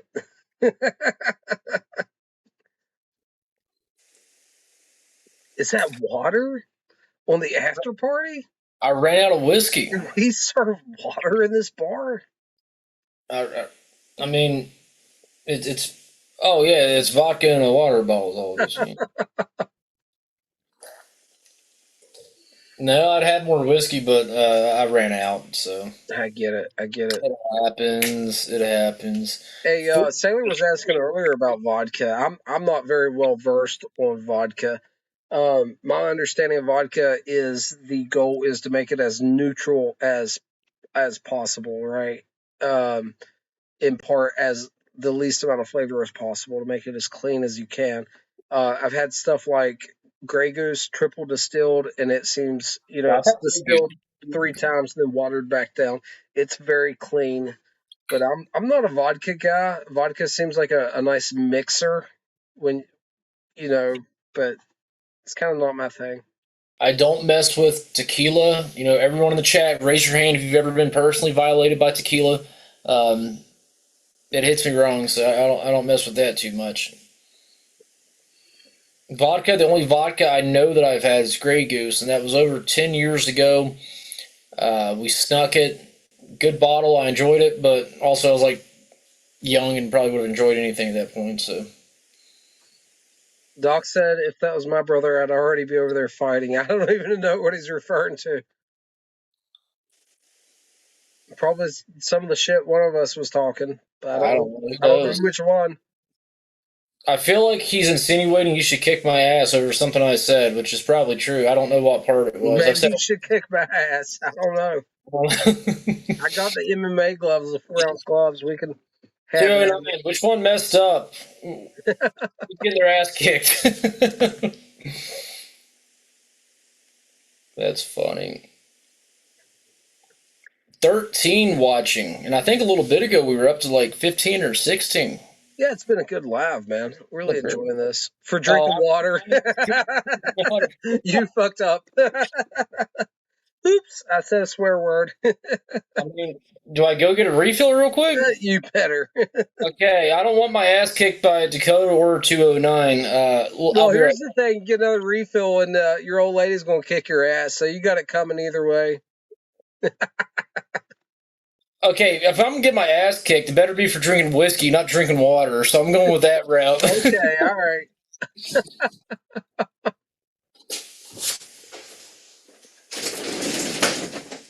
Oh, Will Bill, I got a recipe for you. Talking about the dry martini. No, that sounds good. I better not say it. It might be a little bit politically too, and yeah, it's not politically correct. I'm not going to say it. I got a recipe for a dirty martini. And I'm not going to mention it. It's too much. So I was inspired by nostalgia. I'm going to finish off the little Canadian Mist. There we go. It's not great, but it'll do. It works in a pinch.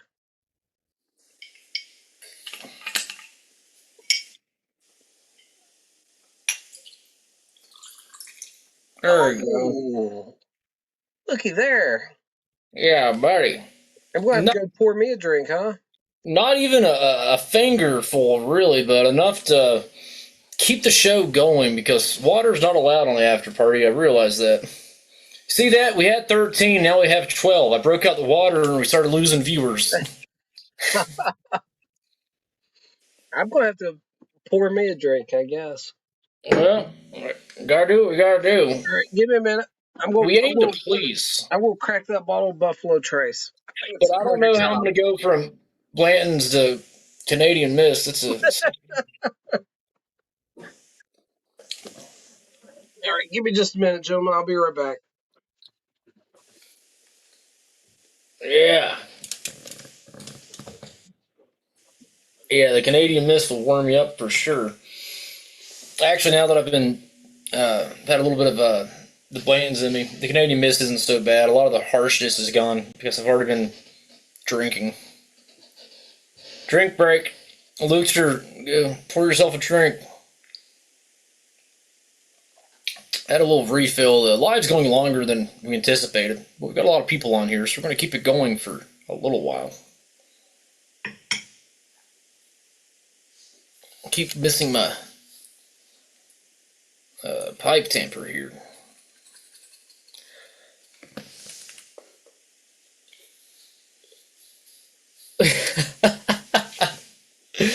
The doc says, just the gift of $5. I've got like the Sarah McLachlan music playing. Just the gift of $5. Get a West Virginia boy a real whiskey. Don't you care enough to send $5? That's it. I had to drink water, guys. Just a little donation will help, you know. Keep the after party going. It is a party, you know. The after party. Good stuff. I really enjoy the Daughters and Ryan blend. They do come a little on the dry side, but not too dry for my liking. The only thing I'll say is that they do burn up very quick like. Uh-oh, the captain is back. All right. So we have a beautiful Undercrown Cigars whiskey glass, like a rocks glass, and a very special bottle, not just an ordinary bottle of Buffalo Trace. This was gifted to me by a very dear friend, and I've been hanging on to it, and we're going to pop it tonight. We're going to pop it up. If I would have known, I would have grabbed the same glass and grabbed the blend that I was also gifted. Right, it'll spur the moment. You missed it. With the Sarah McLachlan song playing, 209 says, just the gift of $5. You can get a West Virginia boy a real whiskey. Don't you care enough to send $5? And then Lukester has NDR. Gotta wipe the tears away.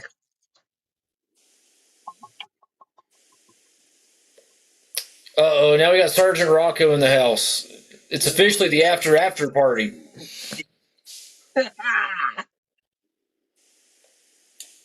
Former Soviet citizen here. Only Russian vodka. Oh, Lord. So you don't like that potato vodka made in the bathtubs? Dr. Bob's Nightmare is back with some Jackknife Plug. What a great blend. I've got a tin of it. I haven't tried it yet. Maybe I'll pop that soon. All right, guys, we have the Buffalo Trace. And just for Sergeant Rocco, I'm going to do a little bit more. I swear I was about to do the same thing. I was thinking. Elmo's Reserve. Let's do it. Elmo's Reserve. And look, Brutally Enough says it all started with the YouTube Live, and somehow I ended up in jail. Can I have the rights to this story? It's all yours, buddy. I'll give it to you. You know, that's how it goes sometimes. So you still doing the finger pinch? Yep. I'm gonna spoon it on the hand here. It works well for the coarse cut for me, personal preference. I'm not against it. Ooh. Cheers. And a little chaser on that. Nasal snuff, honey. It's all fine. It's not the really dangerous one with the warning label. Hey, tell her to come try it. Dangerous if you do. Hey, tell her Angela will try it if she tries it. Hey, Angela will do some nasal snuff on video if you will. Where I'm still breastfeeding, I don't think I should. I mean, Won't that get into my system? we can Google it later. Any chance of that? After I'm done, I will. Okay, Mrs. Pipe Hunter has said when breastfeeding is over, so in a couple weeks, couple months, she will join us for a YouTube live of using nasal snuff. You heard it here. It's on record. It's on video. It's official. But Angela has to do it too. But Angela has to join in on the live. Mrs. Burley. You hear it, babe? Mrs. Burley Slice. Slice. Mrs. Burley Slice, yeah. You've been volunteered. When she's done breastfeeding, you and her are both doing nasal snuff on the live. Okay. She did some toke. What was it, honey? High dry toast. Jill thought you said Coke, not toke. And so Jill figured, like, what in the... She did a real toke right off my ass cheek. Well, that's how strippers roll around here. You know what I mean? Dash cheek. Was it yours, Dakota? Yes. I had my Brazilian cut Speedo on with a fresh wax. It was delightful. But use cheap toilet paper. So they had little white bits left behind.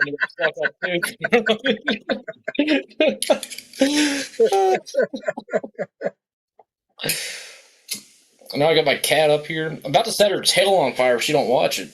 Oh, this is delicious, dude. This is delicious. That is good nasal snuff. One of my favorites, to be honest. I mean, it's really great stuff. I love the taste of the Tonquin bean, and in the the retro hail or the nose aroma, it's really fantastic. Man, if you could sit down, that would be delightful. You tell Mrs. Pipe Hunter that Dr. Bob said that they used to use brandy on his gums when he was teething, and it never hurt him any. Yeah, Jill. Dr. Bob's, can you hear me? Dr. Bob's not says, and he's a doctor, so you know he knows what he's talking about. He is a doctor. It says it on the internet. So it has to be true. Yeah, and No, you guys don't care. Come around. And she's like, yeah, Dakota's a captain. Dakota, I am. grab my hat for me, if you would. He says they used to use rum brandy on his gums when he was teething, and it never hurt him. So Dakota, I've got a confession to make. Before you were the captain, I was actually the captain. So whenever I go to the beach, I have an alter ego. I go as the captain. Honey. Hand me that white Blu-ray I have here. All right, since we're going full crazy hat mode here, I don't have a captain's hat. Yep. jealous. Dude, I've got the captain's hat. I got the admiral's hat, maybe. Listen, you can get a new patch made. Get Dakota hat. It says captain, and right here it says Burley Slice. There we go. Look at here. Look at there. I don't know with the 1776. I got a little Hugh Hefner vibe going on, but we're gonna roll with it for a second. I bought this hat. Jill says I do not have a little Hugh Hefner vibe going on. Never mind. She gave me a look. You like Pee Wee Herman look. But... Okay, I've got a Pee Wee Herman vibe going on. That's what she says. Not creepy at all.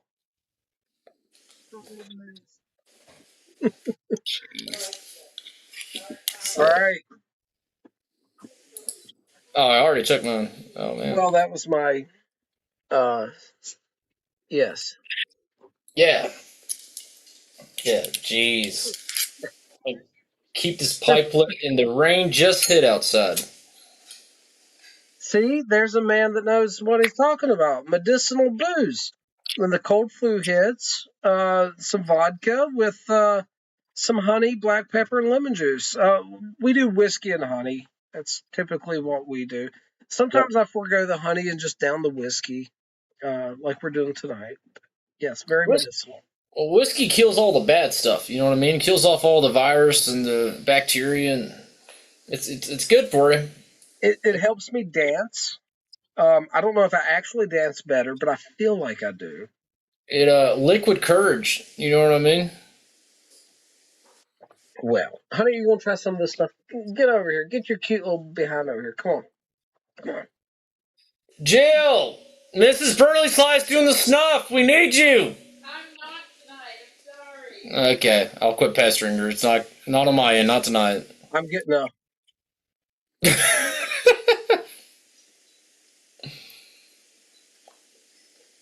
Shit, straight pan. So listen, that was so good. I need another little hit of mine though, to be honest. I think you do. I think you do. So I'm gonna try the finger roll on this one, little finger pinch, because I've been using the I spoon. think it works great, personally. Do you? I'm about to find out. I might dig out some German stuff, actually. It works fine. Got a surprise.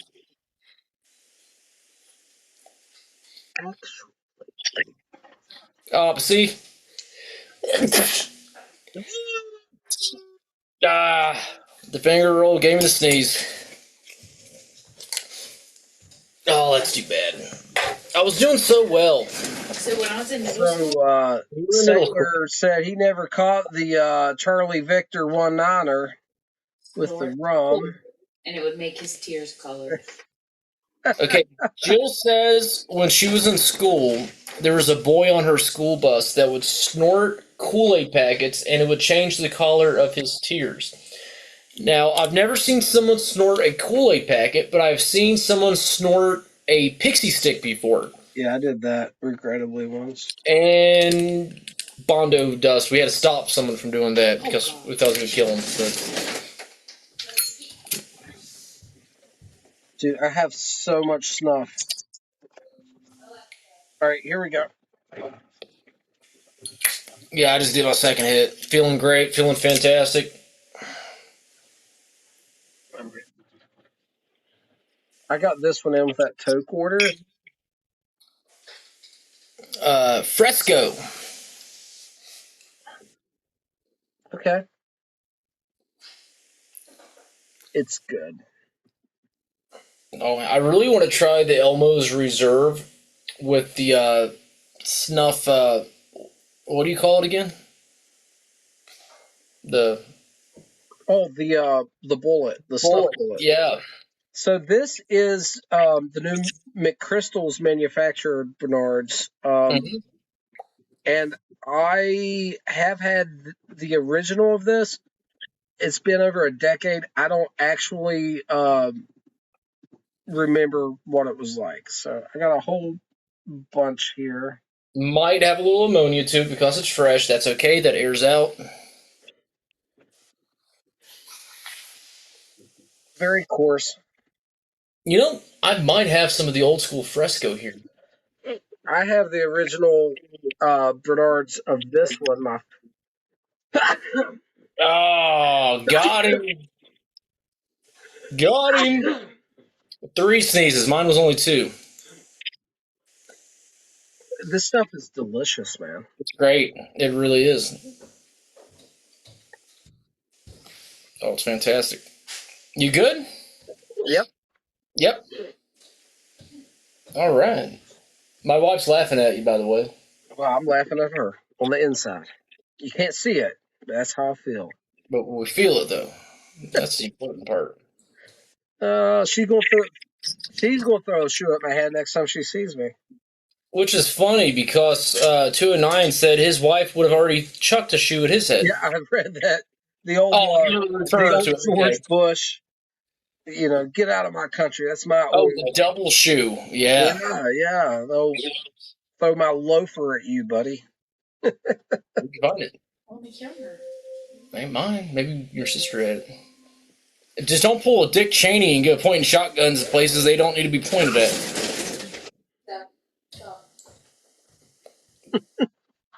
I mean, too soon? Too soon. Too soon. Okay.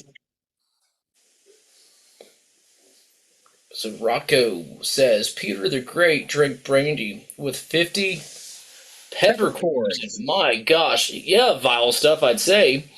But your first day in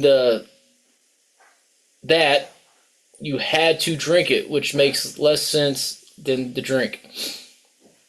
I don't know. That sounds like a lot of peppercorn. That sounds like a spicy little number right there. And I was Mushroom Leg was in here earlier. I was going to ask him about peppercorn sauce. He's a professional chef. I did it once and put all the autism towards it to do a really good peppercorn sauce and put it over a steak, dude. It was so good. I'd like to make that again. It was a lot of work. Didn't know that was a thing. I'd love to try it. I put a lot of black pepper, peppercorn on everything I eat, especially steak. Taylor the Piper Man, he died recently. Yes, like a week or two ago, I believe. And I wasn't thinking that when I made the Dick Cheney joke, and I was like, oh, wait, he just passed away. Maybe I shouldn't say that. Yeah, he did just pass away.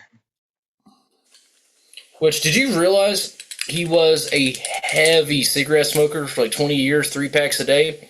Nope, didn't know that. So when he was in the White House, I guess, he smoked White House branded cigarettes that they gave away to the people in the White House, I guess for free. White pack, gold.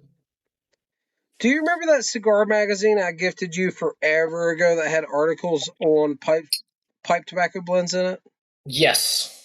That same magazine had an article about presidential cigars. It was some national heritage brand rebranded for the Republican and Democratic Party, and they had different tubos of it. I don't know if you remember that, but yeah. Cool stuff. 209, I've not seen anything on Mark in a while. I'm not sure if his channel's even still active. Let me check. Yeah, I looked it up a while back. He just hasn't uploaded in a while. He is still active. Actually, his channel's still up? Yeah, he just hasn't uploaded in a while. I checked him out because here's the thing, guys.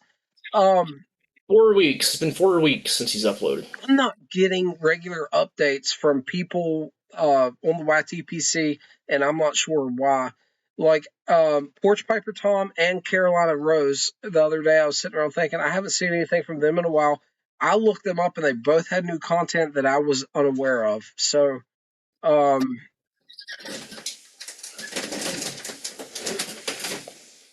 then also, I've had people tag me and not notify me, and I'll find the video and realize I'm tagged or something like that. Hunter, read that newest comment and see if you have an answer. I do not. That's great. Last president who was a pipe smoker, Gerald Ford. I don't know. I'm really interested. Gerald Ford smoked Field and Stream. I know that. Yeah, I'm not sure about the answer here. That's the last one that I know of. The last cigarette smoking president would have been Obama. He was a cigarette smoker, off and on. Sergeant Rocco says Slick Willie cigars were hopefully heavily censored. I just seen a picture the other day. It was a meme. It was Bill Clinton at his desk, and it says Generation Z or these new kids or whatever will never realize there was 2 people in this photo. Oh no! Yeah, Clinton, but he didn't inhale. Did you know that Bill Clinton played an instrument? Saxophone. Sailor says that Reagan smoked a pipe, he thinks. I know Reagan advertised for cigarettes for a little bit early on. Yep, there's pictures of him with a pipe. I remember that now that you mention it. But, well, Clinton played 2 instruments. He did play the saxophone, but he also played the harmonica. Sergeant Rocco says Get Piped is back on the I Followed by G app a lot lately. Instagram. I might be reading between the lines there, might not be. I know that channel. Which one's that? Get Pipe. That's Adam and the other guy. It's a podcast. Okay, yeah, the Get Pipe. Okay, gotcha. Yep. He said he pretended to so he could look more mature. Oh, here's the Reagan funny thing, was- guys. All the conservatives are talking about Reagan like he was the bastion of conservatism. Reagan outlawed more firearms than any other president in recent history. Not to get political on my own YouTube channel, but yeah. Now, Reagan was a big cigarette smoker in the day, and he appeared in many Chesterfield ads, specifically, Chesterfield ads back in the day. Yeah, he did. which Yes. I love 1950s tobacco advertisements. Chesterfield ads, Camel ads, Prince Albert ads, Edgeworth. You can look all these up. There's actually books now with ads from different decades I'd like to collect. I'll have to blow my nose. I'll have to turn around so the camera don't see it or something. But those ads were really, really cool. And I love old pipe ads, pipe tobacco ads, of course, like I mentioned just now. Prince Albert and Edgeworth. Of course, you have Half and Half, all the classic OTCs. You can even find some old pipe ads for blends like Three Nuns, Escudo, and then you have pipe brands. All the classics: K Woody, Medico, Dr. Grabo, Yellow Bowl. Right. 209, that would be an example of what you would consider conservatism, though. The Firearms Act of 1986 or whatever it was called, he banned current manufacture of Class 3 weapons. Anyway, long story short, no doubt about it, Reagan outlawed more firearms than Obama did. People just look at everything a little weird. Dr. Bob's Nightmare says 4 out of 5 doctors recommend Camel brand cigarettes. I remember that stuff, man. I had old like Popular Science magazines from the 60s and stuff, and it still said that. It's so funny. Yeah, doctors used to recommend Camel while children played with mercury. Yeah, let's put our kids to bed in these asbestos lined jumpers. They had asbestos pipes, but they also had for a while, I don't know if they were popular, asbestos filtered cigarettes. Really? Yes. Ooh. Don't know if they were popular, but they did exist. And then Segler the Piperman mentioned that Gerald Ford was a big pipe smoker, and he smoked Field and Stream. Field and Stream was his blend. Yeah, and just in the last couple of weeks, there was a beautiful 10 from the 50s, maybe the 60s, but anyway, on 10 bids. I don't know what it ended up selling for. Beautiful, beautiful 10. That was Pipe Appeal. Put that one up there, right? Huh? Was that Pipe Appeal that posted that one for sale? Maybe. I just remember it being a consignment. I don't remember who posted it. So Rocco says he has a cool World War II Camel's ad framed in one of the Mickey Mantles for, I want to say, Chesterfield. I think Mickey Mantle was Chesterfield. Yeah. So the door to my bedroom, we bought the house from my wife's godfather. It was the home he grew up in. When his mother sadly passed away in 2018, we bought the home soon after. And his upstairs bedroom door, when he was a kid, he put a Viceroy cigarette ad on the door. And it is still up there today. About half of it's gone. But when we moved in, I told my wife we absolutely cannot remove this ad. So my bedroom door has a vintage ad from the 50s or 60s for Viceroy cigarettes. That's so cool. All right, Hunter, I'm loading my last pipe of the night, my man. I'm going to load one more of something, Daughters in Orion. I just got to look here. And I'm going to continue with the ROP pipe. I've got a little bit more of the 1792 flake already prepared, so I'm going to try to smoke that up. I smoked all of the that I had drying out, so...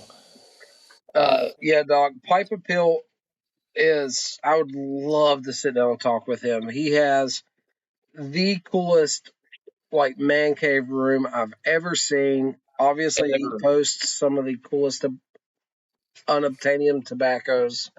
I'd love to know his story. Now, that video is online if you haven't seen it. You can go to Pipe Appeal's YouTube if you want to see pictures of it. You can go to his Instagram and see it. He really does have the coolest man cave. And with the collection like that, and with all the effort and time he has to put into his videos, he has to also be so knowledgeable on all these pipe blends. I would love to sit down and chat with him because other than the fact that he has this amazing collection, you know he has equally amazing knowledge. Has to. It's like a curated collection.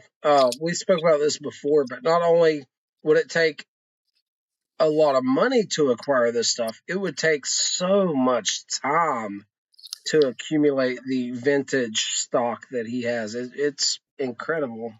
Oh, yeah, absolutely. Talk about a labor of love. And I'm going with the Daughters of Rhine Ryback now, with some Dark Fire Kentucky in it. Brutal? I don't know if I know that one, man. Not that one, I'm afraid. Rocco says cowboy actor Tim Holt smoked a pipe in his movies, and even in the 50s monster movies he was in. So did John Agar. That name is familiar to me, and I can't place him. So, some vintage ads that I really like is Andy Griffith would, when the Andy Griffith show was still, being filmed, would appear in ads as Andy Taylor promoting different things, food items and this and that. The last time that Andy Griffith ever played Andy Taylor was in an ad in 2007, 2008 for the Obama administration. That was the last time that Andy Griffith ever took up the role as Andy Taylor. Well, I assume it was his first campaign. I guess it could have been the second time around, but I think it was the first. Brutal says, look up that deodorant ad. He has his pipe rack there. I will look that up. That's very cool. Doc says he thinks Pipe Appeal has an overwhelming amount of disposable income. The gentleman obviously has discretionary funds that he can spend on his hobbies because, my goodness, does he have a lot of just old, pristine tinned tobacco. Maybe he secretly owns 10 bids or something. I don't know. The guy's has incredible amount of tobacco. I agree. So, Simon of London Calling. I follow him. I like him a lot. He makes some nice pipes. Sold an unopened 10 or 15-year-old half and half. I'll have to look that up. He was a really big, really golden slice guy a couple years back. Yeah, I like him. So Rocco, yeah, Andy smoked a couple times on the show, but in a few episodes, I'm not sure of what season, and it may be all, but when they're sitting at the kitchen table, if you look at the cabinet in the background, he has a pipe rack with some racks on it. Or a pipe rack with some pipes on it, excuse me. Let's say I got a thing with a rack on it over there. I got one too, and she won't do any nasal stuff with me. Because of the rack. That's the milk rack. I wanted to make a joke, but I'm not going to. Yeah, I was like approaching the. He's gone too far.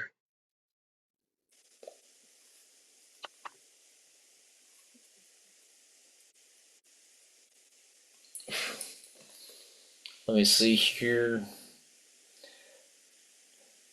Martin Milner smoked a cigarette. He was a chain smoker from real life in an early episode of Adam 12, but again, they thought it took away from his squeaky clean image. And actually, Andy Griffith later on would say that he regretted ever smoking on his show because he didn't like the image that it represented.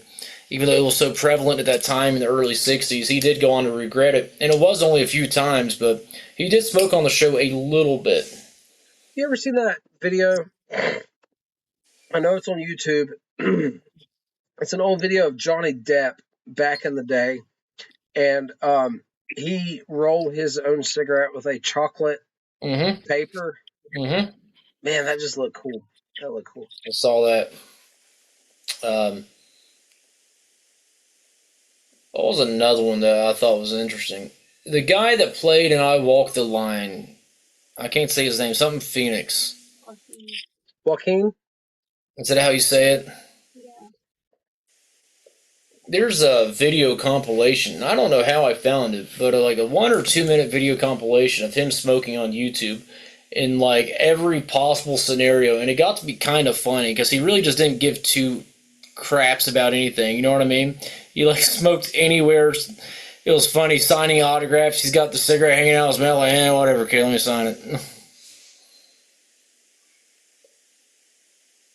I know Quentin Tarantino has incorporated pipe smoking in some of his films.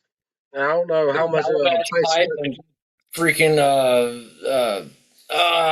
what's it called? Inglourious Bastards is one of Yes, the big ones. But right after that film, he did an interview where he had a Peterson pipe and he was smoking. I think he was trying to get into it, but it didn't look to me like he was like super Familiar. experienced. Yeah. But he I think it was the romanticism he wanted to. Pipes are what you make it. It can be heavily romanticized, and you can make a very, I don't mean this in a negative way, but a very bougie thing out of it. I talk about my buddy in Long Island. He smokes multi-$1,000 pipes and like aged Virginias from 1995. He's got the money to do it. He aged them himself. And he knows tobacco better than anyone I know. You know what I mean? It's not just for show. That's how he likes to do it. He smokes one bowl a day, large bowl, but at the end of the day, he smokes one large bowl in a very expensive pipe of very fine tobacco. He treats it like a fine wine. I have other people I know who will smoke like a cheap blend all day long, 10 times a day in the same exact pipe that's like a beater pipe, like something inexpensive like a Morgan Bones. It's whatever you make it. Hey, Doc, I've read about that with Predator. If I'm not mistaken, Predator was one of the films that the cigar smoking was in his contract, which is awesome. And then he did that silly video a couple years ago talking about dipping it in tequila. That was so dumb because I know he's an actual cigar guy. He's an actual guy. You know who's an actual Cuban guy? He's a big Cuban aficionado, Michael Jordan. Michael Jordan is a real cigar guy. He really, really, really knows his Cubans. Dave Murray is a big Cuban guy, and as is John Belushi's brother. I can't think of his name. Yeah. The other Belushi, Jim Belushi. Jim, yep. Let me see what I was going to say here. Clint Eastwood, oddly enough, hated this cigar. So when he was filming the trilogy, the Man with No Name trilogy, when they were in Italy, he had him go out and buy the worst tasting cigar they could find so that when he smoked it, he'd make that face because it was so disgusting. And a lot of people say he smoked Toscanos. There's actually evidence it was a brand called Virginia Cheroots or Virginia something. It probably wasn't Toscano. Toscano likes to say it was. But I love Kentucky Fire Cured Italian-style cigars myself. But they're great. Rocco asked if we've ever seen Idiots with Class, formerly Idiots with Pipes. Yeah. Haven't seen any of their videos pop up in a while. I need to look them up. I'm subscribed personally. Haven't seen any of their videos pop up. So maybe it's the case once again. I need to go look up their channel and see what they're putting out. For some reason, I don't get updates from a lot of the tobacco content out there. I don't know if it's like a shadow banning thing or why it is, but I'll see updates from people and then I won't, and I have to go look them up, and it makes me feel terrible when I have people in the community I care about and I'm not seeing their videos and not able to support them. So one of the best movies of all time is The Darkest Hour, which is Winston Churchill portrayed by Gary Oldman when Churchill first comes to the office of Prime Minister. And anyways, Gary Oldman smoked actual Cuban cigars in that movie, and reportedly smoked $30,000 worth of Cuban cigars and actually got nicotine poisoning from it. He smoked so many cigars. That's what I'm talking about. That sounds like a goal to me. I would love my contract to be like, yeah, you have to smoke $30,000 worth of genuine Cubans for this movie. All right. I mean, it's a tough gig, but someone's got to do it. I mean, it has to be authentic. You know what I mean? That was an awesome smoke shot you just blew into the camera, by the way. Dr. Bob's Nightmare says sometimes you have to unsubscribe and resubscribe and turn on your notifications to get them to work again. I guess I need to try stuff like that because, like, I'm talking about people I care about, like, personally. I'm not seeing their updates. I have to look them up to see what they're doing. And as I'm growing within the community or however you want to look at it, as I'm meeting new people, there's so many more content creators to keep up with that I'm losing like people I'm close with. It's I feel like YouTube's playing games because the content is not, above board or whatever. But And so Sailor the Piperman says that his uncle used to sell cigars to the George Burns. that is badass. So he would have been selling him El Producto Queens. And George Burns is the reason why I started collecting the mouthpieces for cigars that I collect. Don't really use them much, but I love to collect I them. seen a Dunhill one the other day on one of these estate pipe refurbished companies. I don't remember which one it is. It was pretty chewed up, but it had the original box and everything. Like 1920s, 30s Dunhill cigar holder with all the original paperwork. Very K. cool. Wood used to sell them as well in WDC, which makes Wellington pipes. But so George Burns pretty much only smoked El Producto Queens machine-made cigar with a natural wrapper. He smoked machine-made because when he was on stage, they didn't go out, and he didn't have to fuss with it. But El Producto would send him 300 a month. And then he never kept a humidor. You don't have to humidify them, and they gave them to him for free. So when he died, there wasn't like thousands of these that he had. He just kept his monthly supply. So he had a couple hundred by the time he passed away. And so they took those and they actually sold them as memorabilia. So when he died, you could buy a certified cigar owned by George Burns. A few of them have popped up in the market over the years. I've never seen one pop up, but I've seen where they've sold for like $5,000 or $10,000 a certified George Burns owned cigar. Excuse me. Doc says it happens to him all the time. Change your settings to today in your subscription feed. So it won't show the older ones. Yeah, I need to work with this and try this because, guys, it's like someone I haven't heard from in a few weeks comments on one of my videos, and I'm like, "Oh man, where have you been?" And I'll go to their channel, and they've got like 3 videos I haven't seen. I'm like, "What is going on?" I only have so much time to like browse around and do stuff, so it's like very aggravating for me. I want to keep up with all these people I care about, and it becomes even more a chore when YouTube's playing their little shenanigans. And so Sailor the Piperman, yes, pre-1963, almost all machine-made cigars would have had Cuban filler. Very common. I have a box of empty box, but the box of Muriel's that says Cuban tobacco on it. Not Cuban seed, but actual Cuban tobacco. Look at J.C. Newman's machine-made in Florida from back in the day. They produced an incredible amount of machine-made Cuban leaf cigars, as well as Villiger and all kinds of other people from all over the planet. Everyone was purchasing Cuban leaf. Even the cheap cigars like White Owls, which of course are still made today, but even in the day they were the cheaper option. White Owls would have Cuban tobacco in it. And so Rocco says that he loves my cat. This is Heidi Cat. We call her Heidi. She was given to us. Someone rescued her. They had 2 cats. Those cats didn't accept her. So we took her in, and they named her Heidi Cat because she's so timid. She hides from everyone that comes to the house. She's a bit of a scaredy cat. So the name fits. I've had her since 2018, 18, I'm not a cat person. Traditionally, I've always been a dog person. This was my wife's cat. I didn't want one, but I said, if you want to take care of it, we'll absolutely get a cat.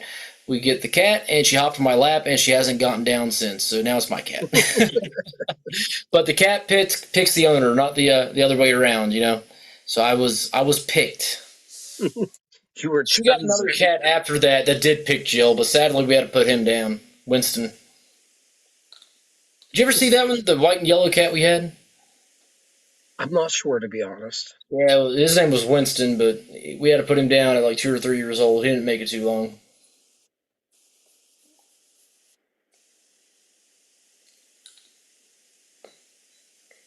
So I know Chris Pratt, but I didn't know he was into cigars. I've seen something about him in cigars. I'm not sure where. And I think Arnold Schwarzenegger is also a pipe smoker. I think he's pretty familiar and experienced with the pipe.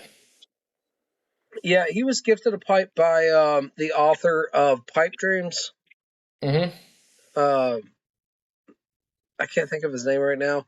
He has a story that something Pipe Dreams author has a story about gifting Arnold Schwarzenegger one of the Danish master artisans pipes while he was visiting the States. They had dinner and Schwarzenegger was there, and they gifted him one, and he spoke about it later, saying how much he loved it. I can't remember all the details, but yeah.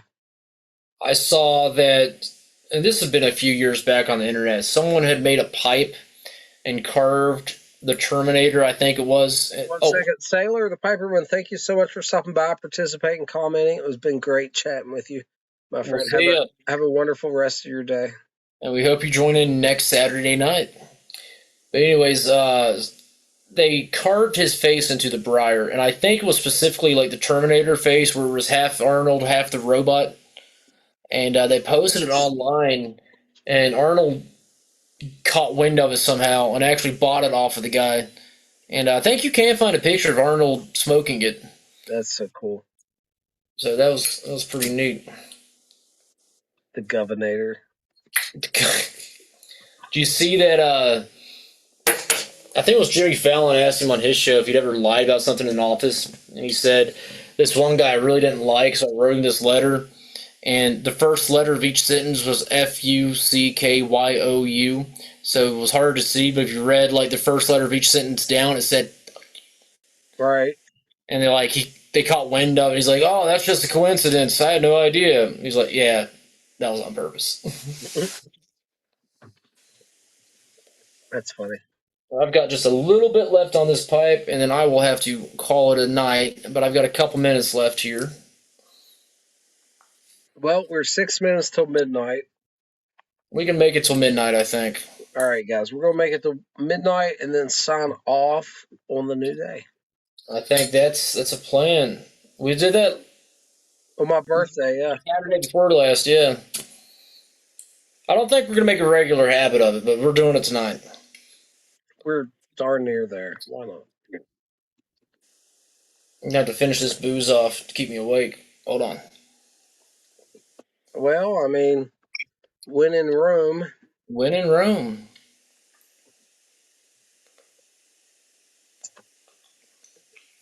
Yeah. No, this cat's very sweet, but she's annoying. I'll wake up at night and she'll literally be like laying on my face. Like I have my head like this, holding my neck and my face. Telling you.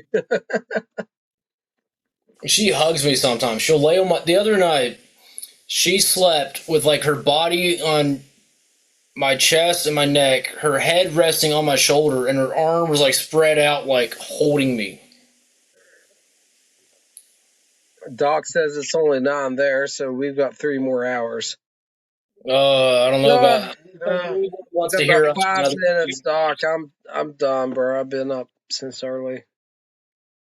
I don't think anyone wants to hear us for 3 more hours. Jimmy Moore smokes a pipe, and it is artisan blend. I've heard that. What? I've heard that's true. I have a tin of a pipe philosophy. Thanks for stopping by, brother. Really good to see you. That's a deep English, which is like Yep. interesting. Albert, what's going on, guys? We got about 5 minutes left. We're gonna sign off here, man. Whoopi Goldberg used to smoke cigars regularly. I don't know if she still does. Dude, Demi Moore in Striptease. I think I wore that VHS out as a kid. So what's the look that your wife's giving you right now? I think she's asleep. That sounds right. She's under the comforter. I can't see her face. Any sane person probably should be asleep right about now. I mean, there is that. But I mean, if the after party's going hot, we've got to give the people what they want. It's been a great after party. We got a few minutes left, guys. Appreciate you stopping by. If you're not subscribed to the podcast, it's available on Spotify and Apple Podcast. It is called Brothers of the Pipe.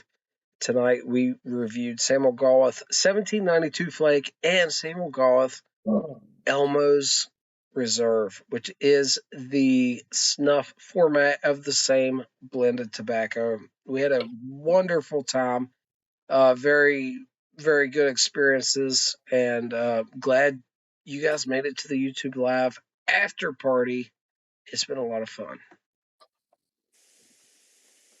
Rocco, it is only midnight, but we've been doing this since 8 p.m. Listen, Rocco, I got a bone to pick with Rocco. It's not a new one. It's been a while in the making. It's about all the damn recipes he posts. Dude. Okay, let's take the most mundane thing nobody wants, let alone, desires. A fruitcake, right? Yeah, A fruitcake. You don't want a fruitcake? I don't want a fruitcake. Sergeant Rocco makes his own fruitcake that looks absolutely delectable. Posts it on Instagram, and where's it all going? Dude, it's a huge fruitcake. Huge. I didn't get a piece of it. You didn't get a piece of it. Before he answers, I know the answer is going to be his cop roommate. It's probably like, no, that dude's ODing on nicotine in the corner of their house. He's not eating it. Dude, he's doing lines of Toke Rustica like it's Coke. All I know is I'm not getting Mr. Rocco's fruitcakes. Well, I know that of all the food that is safe to ship, fruitcake has to be the one. Right? It's bad. So, like, dude, send us some fruitcake. Good to go. Good to go. Dude. It weighs 5 pounds, and you couldn't send us an ounce of fruitcake? Dude, I have Cash App. I will pay for it. Like, that's not a problem. Shipping costs, ingredients, time, and labor. Like, bring on the fruitcake. He says it weighs 5 pounds. He's probably not kidding. I know, that's the thing. He's probably dead nuts on. If anybody else told me they made a 5 pound fruitcake, I'd just laugh at him. Rocco says he made a 5 pound fruitcake. Dude, it looks so good. It looks so good. I'm not even joking. Dr. Bob's Nightmare says fruitcake, the plug tobacco of cakes. He's not wrong. My God, that's wrong. Like dead nuts right. Nailed it. Funny. That's great. You cut off a slice, you kind of shiver it, a little. Yeah. A little bit goes a long ways. Okay, dude. Here we go. Hold on.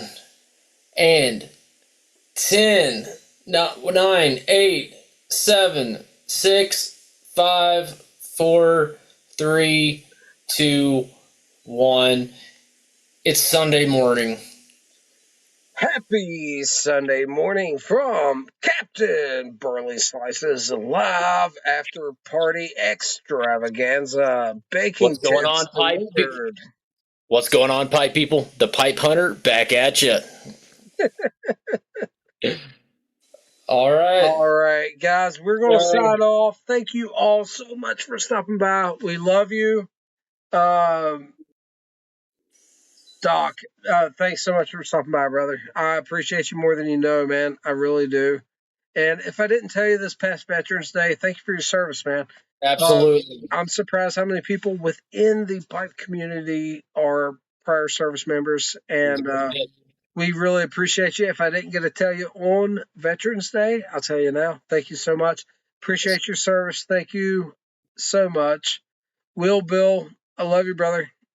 All right. Everybody, good night. Take care. Thanks for stopping by. 289 Piper, Alberta, Pipe Philosophy, Dr. Bob's Nightmare, Sailor the Piper Man, Sergeant Rocco, and Will Bill in 1966, and whoever else I missed, good night.